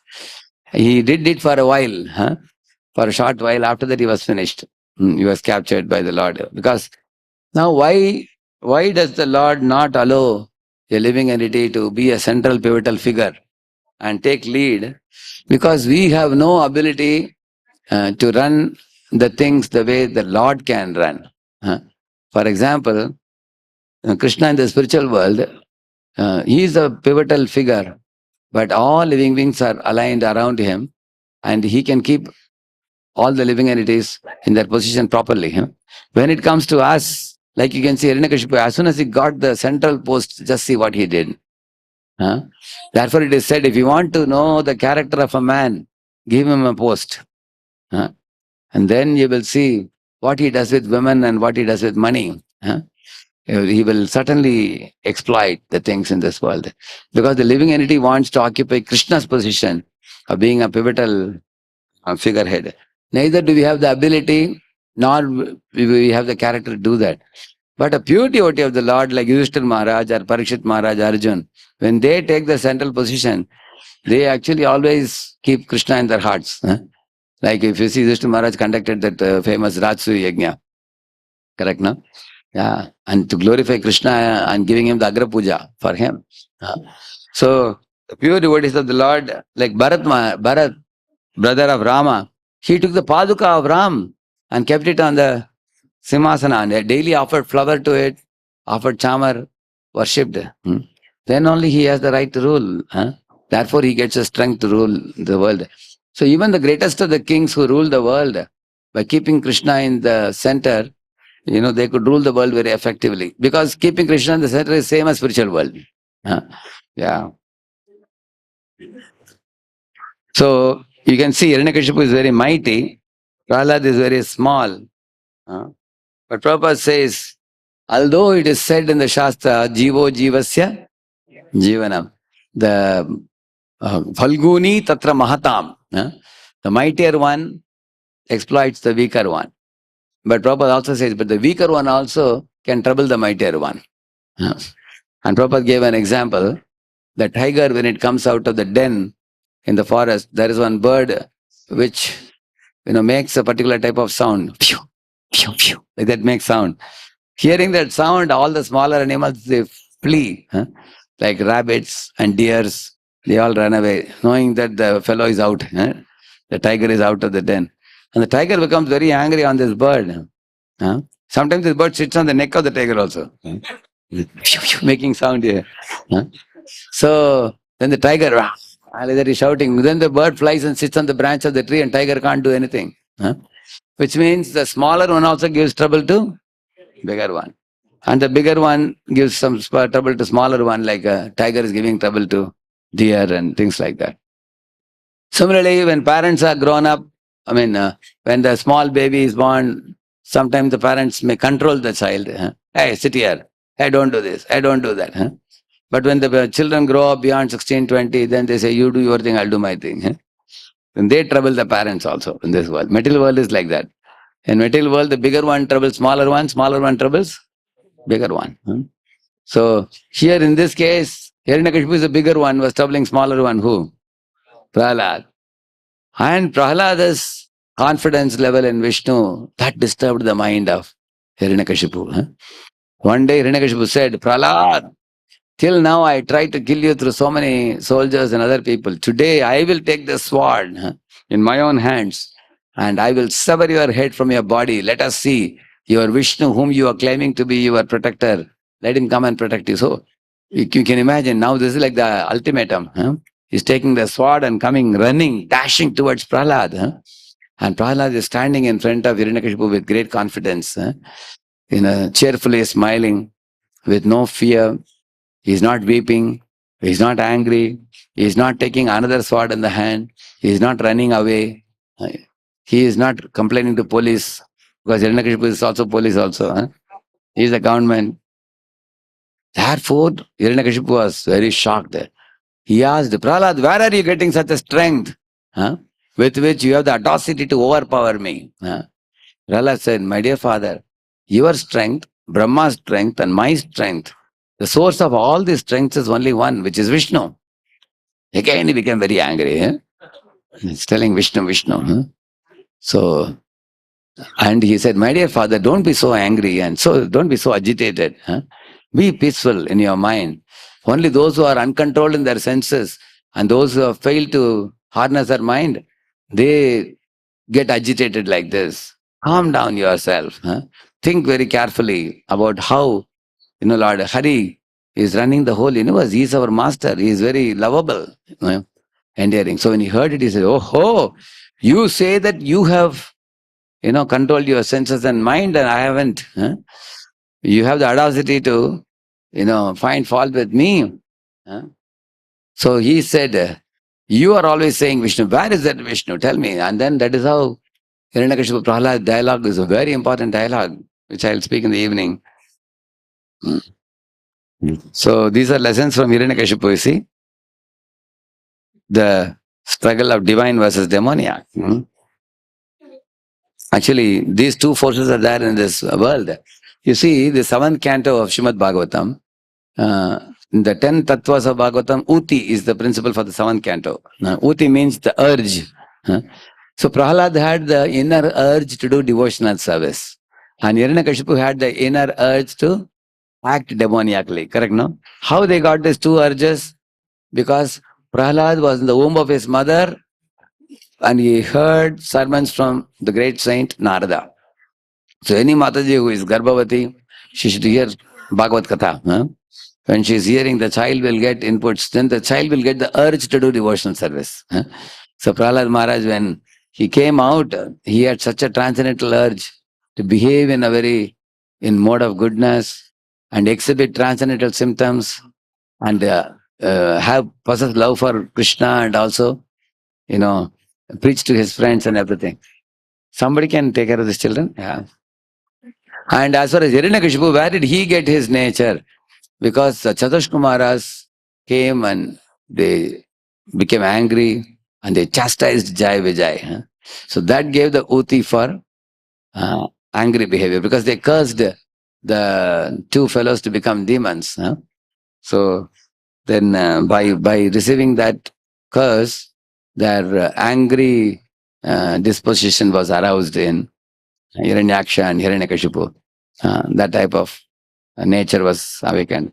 So, therefore, this divine and demoniac you see in the same canto. I spoke about the material and spiritual penance. Supreme Lord is the supreme controller. Prabhupada says when we say Krishna is supreme controller, doesn't mean we are not controller. We are also controller, but we are minute controller. Then there are minute controllers, bigger and bigger controllers. The ultimate controller is Krishna. Therefore, it is in our interest to surrender to him rather than trying to fight against him. So from Narsimha, Lord came not only for Asura Samhar, but he came for Bhakta Uddhar or Prema Bhakti Prachar. See, Lord Narsimha is exchanging pure love with Prahlad by hearing his prayers and touching his head and keeping him on his lap. At the same time, he also, you know, tore open the belly of Hiranyakashipu. You are seeing below his hollow ear. You see? You saw this? Already is gone. His dead is lying, isn't it? So this is the beauty of Krishna. You see Kaliya Daman Leela, Krishna is dancing on the hoods of Kaliya. At the same time, all the devatas are showering flowers, Gandharvas are singing and playing instruments. Krishna is such an amazing master. He enjoys his Leela also, same time he purifies somebody also. Below his lotus feet is purifying whom? Kaliya. And above the lotus feet is pleasing whom? Vajbasis, devatas, everybody is pleased. They are all enjoying the kirtan and dance of Krishna. And Govardhan Lila, it is opposite. Above the Govardhan, one fellow is getting purified. Who is that? Indra. And below Govardhan, Krishna was enjoying pastimes with his devotees. So Rasaraj under Giriraj. He was enjoying pastimes like that. Which means Krishna can do simultaneously both. I think for us it's very difficult, isn't it? Imagine you are in an angry mood with one devotee. How can be smiling with another devotee? Can any of you simultaneously smile and be angry? See, Krishna has hot eye, which is sun, and cool eye, which is moon. With hot eye, looking at Hiranyakashipu, and cool eye, looking at Prahlad. Simultaneously, he can resolve these contradictions. Amazing personality. So, he is coming to exchange love with Prahlad at the same time. He is also, purifying Hiranyakashipu. You see, like the baby lion, cub, has no fear of mother lion. But other animals may be fearful, like the deer and rabbit and all, isn't it? Why? Because the baby lion is the same jati as the mother. Similarly, when we also awaken our Sachidananda Swarupam in love with Krishna, the Jiva and Krishna, they can gel very well in the Vishuddha Sattva platform. Because in Vishuddha Sattva platform, we have no material desires. We simply want to love and serve. And we respect all living beings. So then that matches very well with Krishna's attitude also. Like Krishna, although he is Supreme Godhead, he considers himself servant of his pure devotees. So he's completely free from false ego. Such a very joyful platform it is.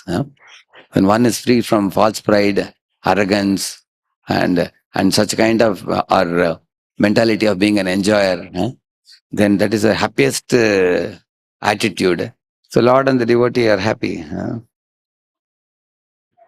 Yeah, this is what I told you, contradiction. Vajradapi kathoram, kusumadapi common. So Lord had cutting tool like nails, with which he tore open the belly of Hiranyakashipu and wore his intestines. But his palm was soft like a lotus when he touched. Swapadamulam patitam tamarbakam vilokya deva kripaya pariplutah uttapya tachirshni adadat karambujam. See, ambujam is used. When kalarki vitrastadiyam kritabayam, and Prahlad came and fell at the feet of Narsimha. Narsimha immediately looked, who is that touching my feet? And he saw the small 5-year-old child. So tender, beautiful child, Prahlad. He lifted him up with his both hands. And then he touched his head with his palms, which were like a kara. Ambujam. Ambujam means? Tavakara Kamalavare, isn't it?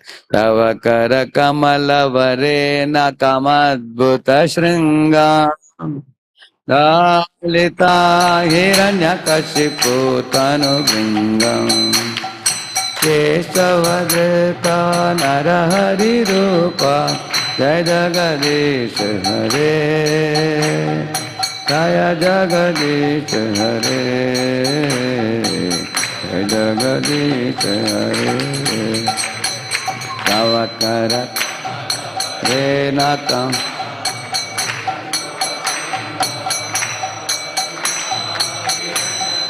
Putanu Ganga Kesavadetana.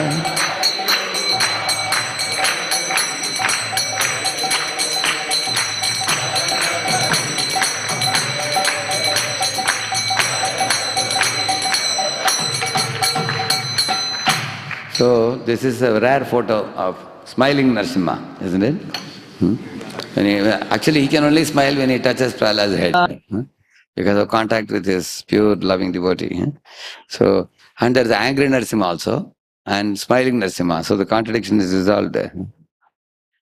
See, when one tries to cheat the Supreme Lord, then one cheats oneself, isn't it? Hmm? One should not become envious of Krishna, you see. There was one boy walking on the road. So when he saw the clouds rumbling in the sky, he said, "Hey, why are you rumbling? Keep quiet," he said. But the clouds continued to rumble. They make a sound. 2, 3 times he was shouting and the clouds didn't listen to him. So he looked up at the cloud, "Thoo!" Like that he spat. So guess what must have happened? It came back and fell on his cheeks.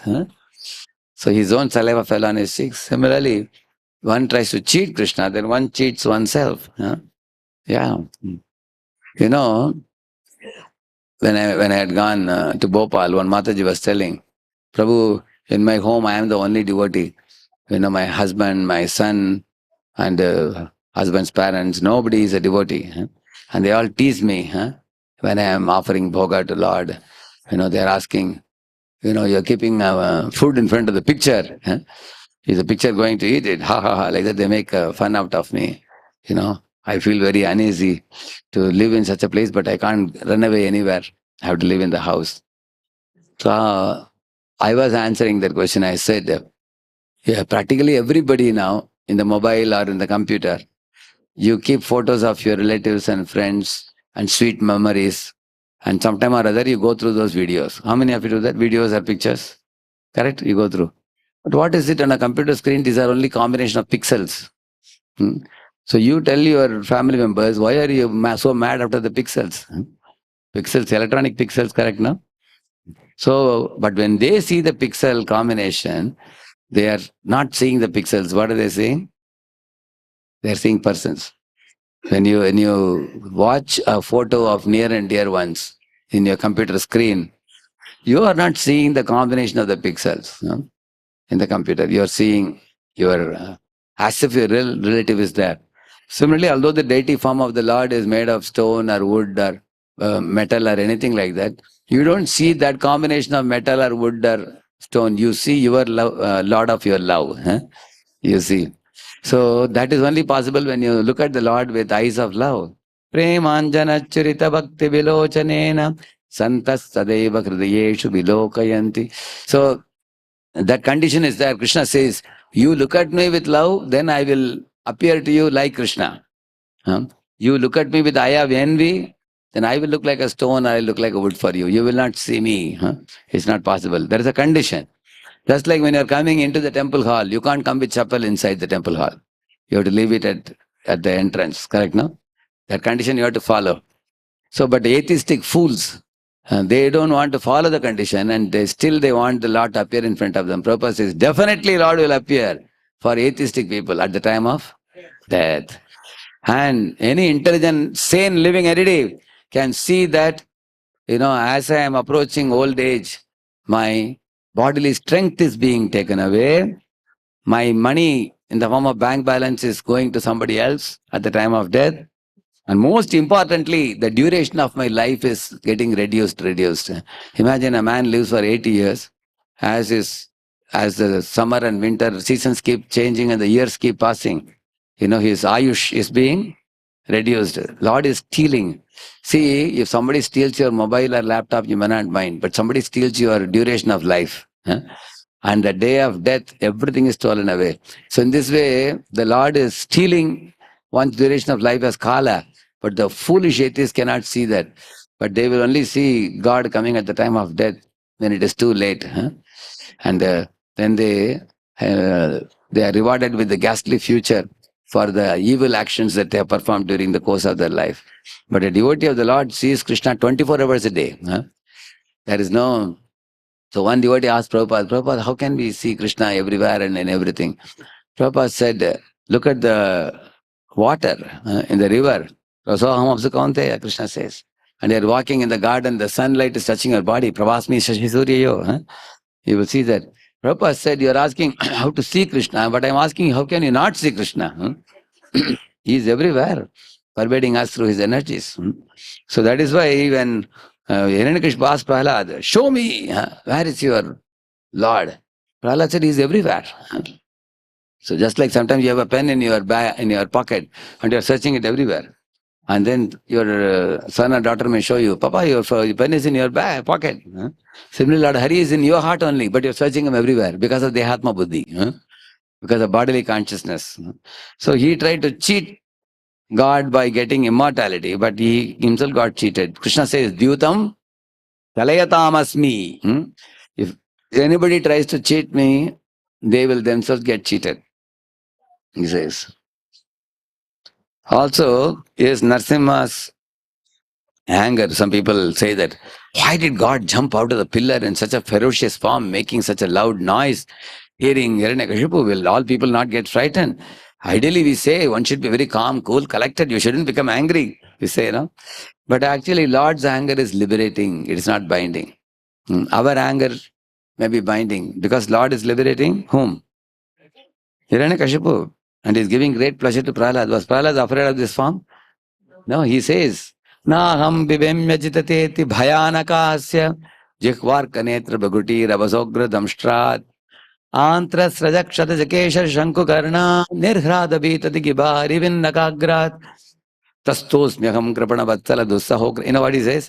My dear Lord, when I look at your face with mane soaked with blood, and your cutting tool like sharp nails, eyes like sun and moon, and your hair dissipating the clouds in the sky, and you tearing the body of my father, I am not afraid of all this. Because, you are a personification of love. I only see you as love personified. But I am afraid of another thing, he said. What is it? I am afraid of hearing the atheistic criticisms of the non-devotees who are plunging themselves in deeper and deeper samsara and not willing to get out of this world to go back to Godhead.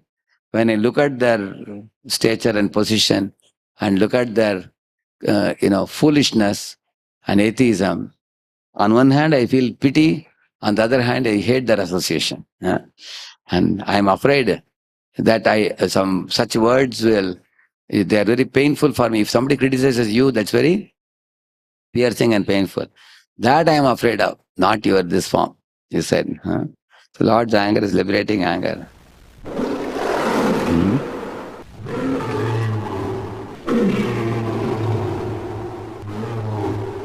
Lord fulfilled all the conditions. He came at twilight, not day or night. Narasimha Bhagavan ki. See, Prabhupada is saying an atheist will be shown God at the time of death. A theist will see God 24 hours a day.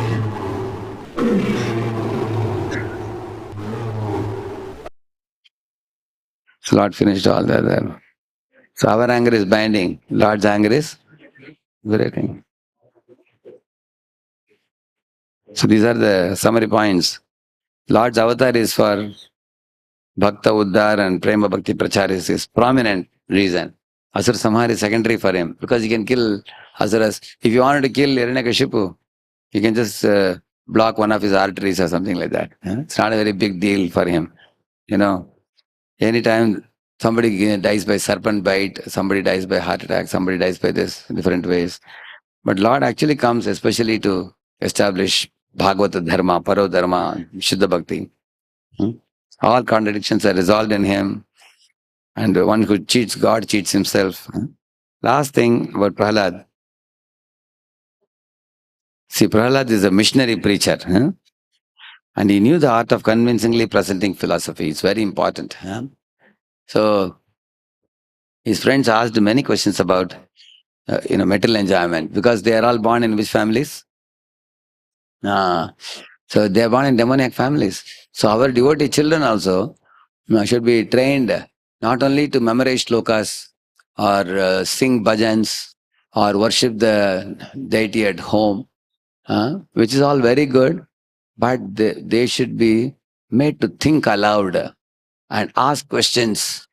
And they should be presented with challenging questions to bolster their faith very deeply. Then when they go in the outside world, they can present very logical arguments to the people outside. Like here, Prahlad's friends were asking Prahlad, why do you say, at the age of 5 we should take to Krishna consciousness? We are all young boys, it's time to play.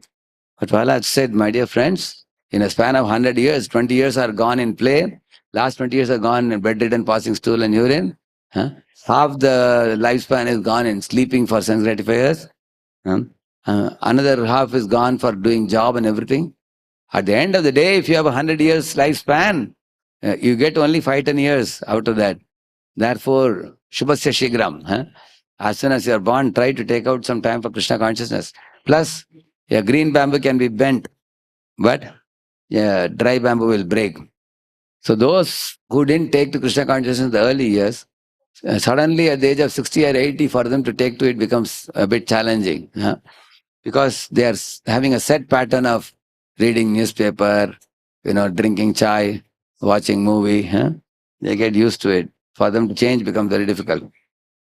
I remember in Camp Temple, one old man wanted to take initiation from one of the Maharajas. So 6 years he was chanting 16 rounds and he was not able to get initiation. I asked the spiritual master, Maharaj, why you have made him wait for so long? He said, see, he has given up everything except tobacco. That one thing he says he can't give it up. So he's still waiting. So he is waiting to give it up. I am waiting to see him give it up. And then only I can give. So it becomes difficult for those people. But one who was practicing from young age, he said, then they asked him, he said, Yada Purushasya Vishnu Pado Pasarpanam. Yadesha Sarva Bhutanam Priya Atmeshwara Suhrit. He's saying, why should I worship Vishnu, my dear friends? Vishnu is naturally lovable by the jivas. Priya. And he's Atmeshwar. He's the master of the jivas. Suhrit. He is the well-wisher of all jivas. That means Vishnu also is a well-wisher of all of us. And we also are fond of him in our pure platform. And he's our master. He's Atmeshwar. Because servant should serve the master. Like for example, when you go to company, you serve your boss. When you are in the school, you serve your principal or the teachers. Everybody has a master to serve. Vishnu is the eternal master. Like that he preached to them. Then they said, that is all right, Prahlad, but you see, what about money making? Because our Shandamaraka teachers are teaching that you should make money, you should, do politics and everything. What do you think about that? Then he said, Tat prayaso na kartavyo. Don't chase after money, money, money. Money is honey. He said, Tat prayaso na kartavyo. Yataha ayur vyayah param. It is simply going to, either be taken away from you when you are alive, or you will earn a lot of money, save in the bank, and you will die and go, somebody else will enjoy it. So he said, although it is true that one should be responsible to his wife and children and family, mother, father, and earn some money, 8 hours, Prabhupada says, if you work, and whatever money comes to you, that is your takdir. It's written in your fate. 8-9 hours, that's all. After that, you should give time for the family, you should give time for God. Give some time for God in the morning hours. Give some time for the family in the evening hours. Daytime, go for profession. 9 to 6 max. That's about 8 to 9 hours. If one is not going to follow this pattern, then one will not give time to family and God. And one will become extremely greedy. And one will become screwed up in the head and one will become mad. Money, money, money. After that, there are people who have ruined their health. There are people who have broken the relationships within the family. And due to lack of God consciousness, people have become extremely greedy in their minds. So one has to have a balance in life. So, and then they asked him, okay, we will take to Krishna consciousness, but what do we get out of that? They asked. He said, Na tata vindate kshemam mukunda charanambujam. If you become Krishna conscious, you will quit this material world and go back to God. And you will get eternal loving service to Lord Vishnu, where there is no old age, no disease, no death. You will go back. None of any other activities of this world can take you there, except Krishna consciousness. Therefore, you should chant and dance the names of Hari and practice bhakti. And they said, but Prahlad, unless you work hard, how can a beggar become a billionaire? So Prahlad said, no, sir. By any amount of hard work, you cannot appreciably change your material life. Like, for example, Luna, Maruti, and Benz car. You keep a race from Pune to Lonavala. Who will come first? Benz. Who will come second? Maruti. Who will come third? Yeah. Similarly, all of us have bodies which are like a vehicle. Luna, no matter how much you press, huh? It has a limit of the speed. Similarly, your physical abilities are all different. huh? Your mental abilities are different. Your intellectual abilities are different. And we all are rigidly awarded the quantity of beauty and the intelligence and the wealth that we all deserve as per our Purva Janma Karma. And you cannot too much change it. You can change it a little bit, but not too much. If you try to change it too much, then you will be paying away the money to doctors and lawyers and everybody. It will go away. On the other hand, Prahlad said, spiritually there is no limit set. You can become a pure devotee in this very life. There is no restriction for advancing in spiritual life. In material life, advancement is restricted. But spiritual life, there is no restriction. Therefore, you should take to Krishna consciousness. Like that, he very beautifully presented. So, and in material life also, Krishna can make a beggar into billionaire if he wants, like he did for Sudama Brahman, or he did for the fruit vendor lady. So leave it to Krishna. Krishna can change your destiny also. You surrender to him. And I don't say you become idle. You do your material duties, but you should have a balance between your material spiritual. Just like you should not go to 103, 104 degree Fahrenheit. And at the same time, we don't say make it 0. You make it 98.6 degree Fahrenheit. So one Mataji asked me, with her husband also she came, Radheshyam Prabhu, you tell in your lecture always don't go for money. Please tell my husband go for money. He says, Prabhuji says, no requirement. So then I told him, see, you have a wife and child, you have to manage them, correct now? You need a house, you need a vehicle. We don't go to like pendulum. One side of the pendulum is, extremely chasing after money and sacrificing spiritual life and family life and everything. Another extreme is being a lazy bum, sitting at home, eating on the dowry brought by the wife. That is another extreme, like a parasite. Both are condemned. There has to be balance, which Prabhupada gives us the balance. 8-9 hours, he says. So Prahlad very beautifully preached to his friends. And his menial servant of the Lord. He is a pure master, is Lord Narsimha, and pure servant is Prahlad. And he had no impure motives like Hiranyakashipu, you see. And he was Malay free. Because he was praying for the deliverance of his demoniac father, Hiranyakashipu, sitting on the lap of Narsimha. Narsimha is repeatedly insisting, tell me, what do you want? I want to gift you something. He said, okay, you please deliver my father. Let my father not go to hell. Let him go back to Godhead. So Prabhupada says that we all have some affinity to our blood relatives. Our mother, our father, brother, sister. So naturally, Prahlad, although his father tortured him so much, still there will be some affection which will be there. So he purified that affection by requesting the Lord to liberate him. Like that. Similarly, we all can also bring our relatives to Krishna consciousness and we can purify that attachment. He had no malice towards his father. Imagine somebody slaps you, beats you, kicks you. How can you not have malice? That is Prahlada's exalted nature. There is a verse which says, this one, Sujano nayati vairam parahita buddhir vinasha kalepi chedepi chandanattaru mukam surabayati kutarasya. If you take a kuladi and hit a sandalwood tree, it will render the tip of the kuladi fragrant. Which one? The sandalwood tree. The Vaishnavas are like that. The Vaishnavas, more they are troubled and tortured, the more their good qualities come out. Prahlad was like that. The more his father troubled, the whole world could see Prahlada's devotion more and more. Otherwise, we won't be talking so much about him. Yeah. Just as inferior gold is purified by heating, the devotees will purify themselves by showing lack of animosity to attain qualities like Prahlad. That means great saintly persons pray to Prahlad for this quality of freedom from malice. Yeah. And at the time of getting darshan of Lord Narsimha, Prahlad said, oh Lord Narsimha, when I am looking at you, I am remembering my spiritual master Narada, without whose guidance I would not have got your darshan. Although your darshan is the greatest achievement for anyone in this world, I am still remembering my Guru and my Guru's seva, because if he didn't connect me to you, I won't have met you. Huh?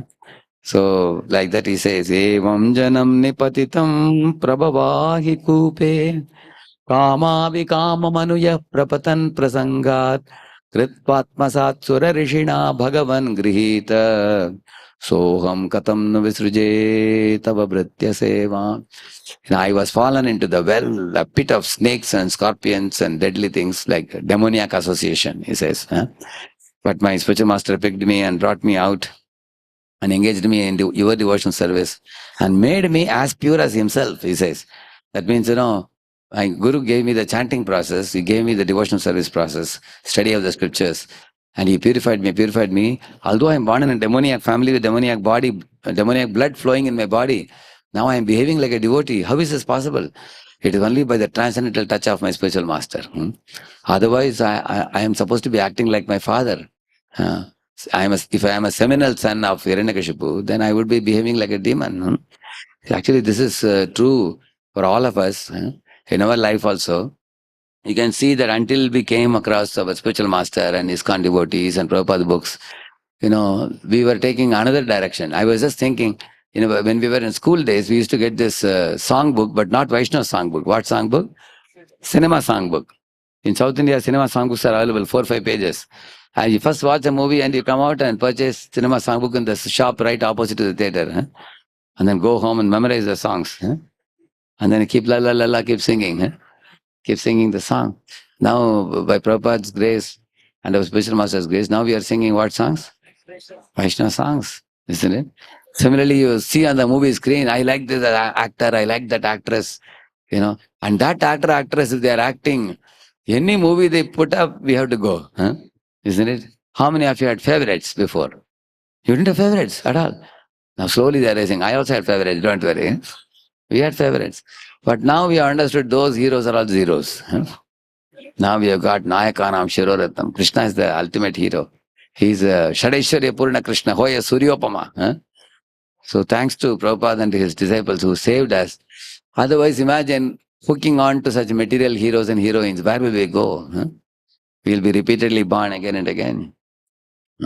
So therefore, like Prahlad, we should look back at our own old life, our foolish life of sense gratification before coming to Krishna consciousness. We never knew that you should wear a fresh dress every day. Just you wear a shirt and just put it in the hanger for some time, and then 2, 3, 4 days, when it starts stinking, then only people wash. Correct, na? Now, after coming to Krishna consciousness, every day morning you wear a new dress, a fresh dress. So culturally, socially, spiritually, intellectually, in all respect, you can see the spiritual master's touch in our life has blossomed a new, different personality within us. And it has laid a road for us to go back to Godhead. So we cannot sufficiently express our gratitude. Like there is one verse which says in Bhagavatam, Yairi Drishi Bhagavato Rachananubhadat. What is the verse? Next line. Ekantibi. Ekantibi. Pratipaditana Tushyan Padabra Karuna Sakratena Nityam Ko Namatat Karoti Vinoda Patram. He says, oh my dear spiritual masters, what can I do for you? It's like taking Ganga and offering it back to Ganga. Even if I speak some words, these transcendental words with which I am glorifying you, that also I have learned from you only. As such, my mouth was filled with all material words before.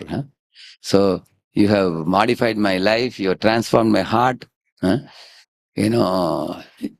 It would be foolishness on our part to think that we can repay the Guru for what he has done for us. Even million lives we serve Guru, still it is short. Therefore we say, Chakudan Dilojay, imagine me Prabhu say. So this gratitude is the fountainhead of all good qualities in spiritual life. This gratitude will give us conviction, it will give us stability, it will give us satisfaction, it will give us steadiness, it will give us the strength to go on and on beyond death also. So Prahlad had that type of gratitude. So these are the 4 lessons from Prahlad. He was a missionary preacher in convincingly presenting philosophy. He was a menial servant of Lord, pure servant, with no motivations. He was free from malice for any living entity, including his father. He was a lover of all jivas. He was a paradukha dukhi. And always meditating on Guru's mercy. Srila Prabhupada ki, Sringadev Bhagavan ki, Gaur Bhakta Vrinda ki. Thank you very much. Hare Krishna.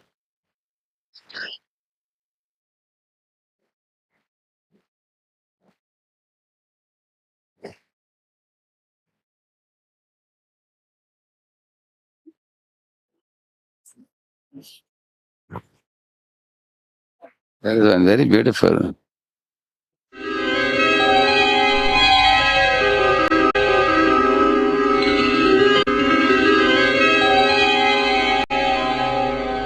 श्रीमत्पयोनिधिनिकेतनचक्रपाणे भोगीन्द्रभोगमणिरञ्जितपुण्यमूर्ते Yogesh शाश्वतशरण्यभवाब्धिपोत लक्ष्मीन्द्रपयोनिधिनिकेतन With this very beautiful prayer it is. Srimad Payodhiniketana Chakrapani. Very, very beautiful.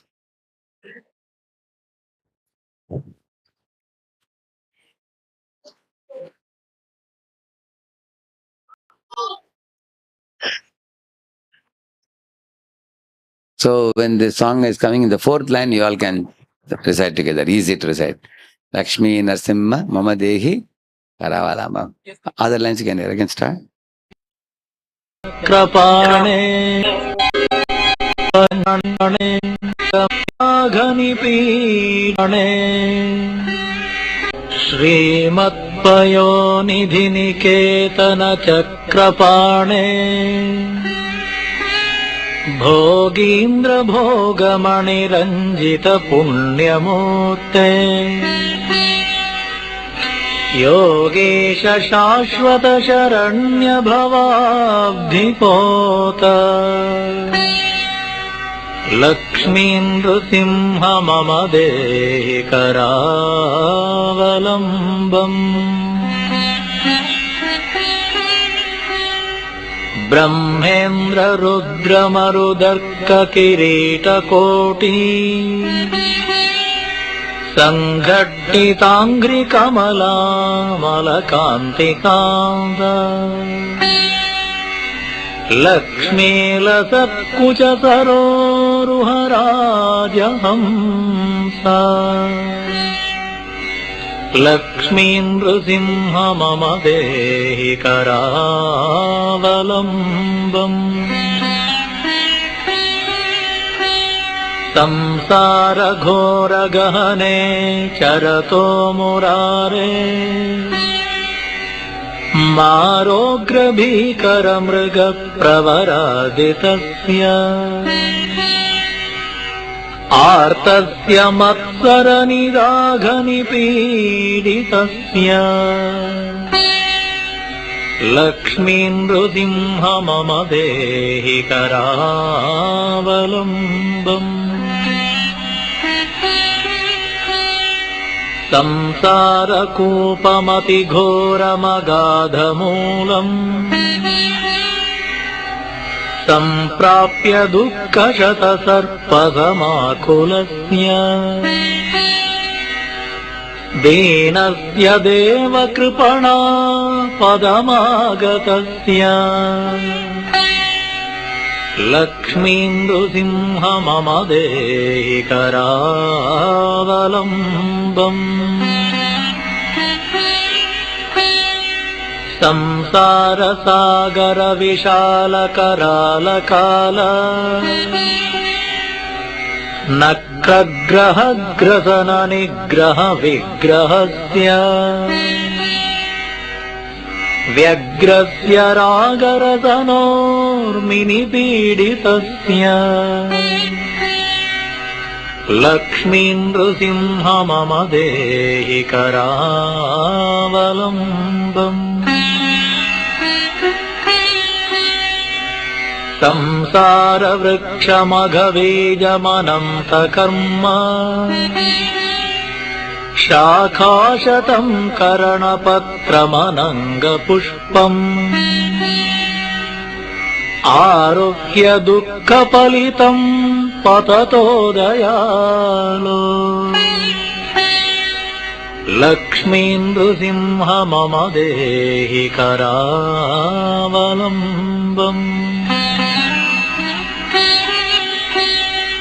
संसारसर्पघनवक्त्रभयोग्रतीव्र दंष्ट्राकरालविषदग्धविनष्टमूर्ते नागारिवाहनसुधाब्धिनिवासशौरे Lakshminarasimha मम देहि करावलम्बम्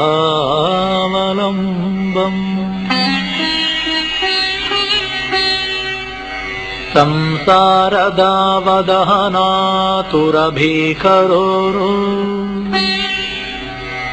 ज्वालावलीभिरतिदग्धतनूरहस्य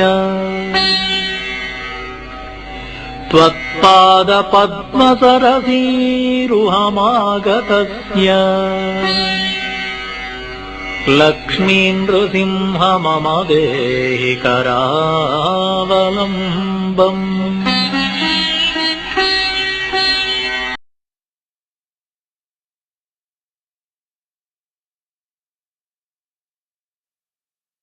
सर्वेन्द्रियार्थबडिशाग्रझषोपमस्य प्रोत्कण्डितप्रचुरतालुकमस्तकस्य लक्ष्मीनृसिंह मम देहि करावलम्बम्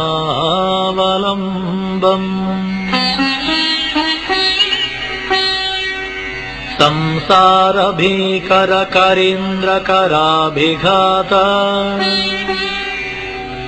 निष्पिष्टवर्मवपुषः सकलार्तिनाश प्राणप्रयाणभवभीतिसमाकुलस्य लक्ष्मीनृसिंह मम देहि करावलम्बम्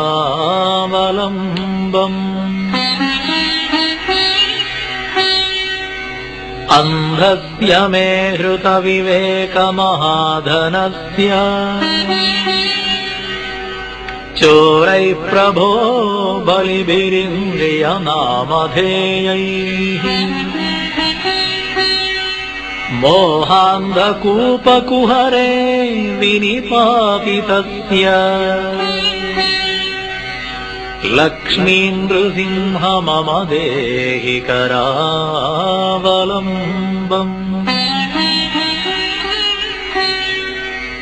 लक्ष्मीपदे कमलनाभसुरेश विष्णो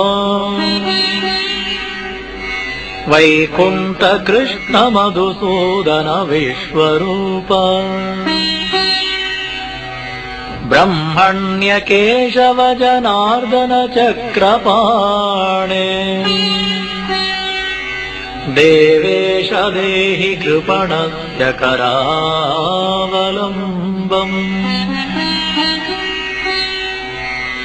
लक्ष्मीनृसिंह चरणाब्जमधुव्रतेन स्तोत्रं कृतं सुखकरं भुवि शङ्करेण एतत् पठन्ति मनुजा हरिभक्तियुक्ताः ते यान्ति तत्पदसरोजमखण्डरूपम्।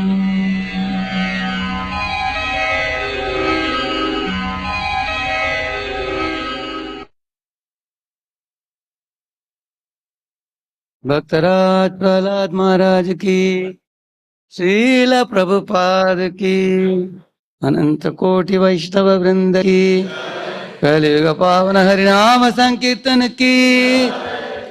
Thank you.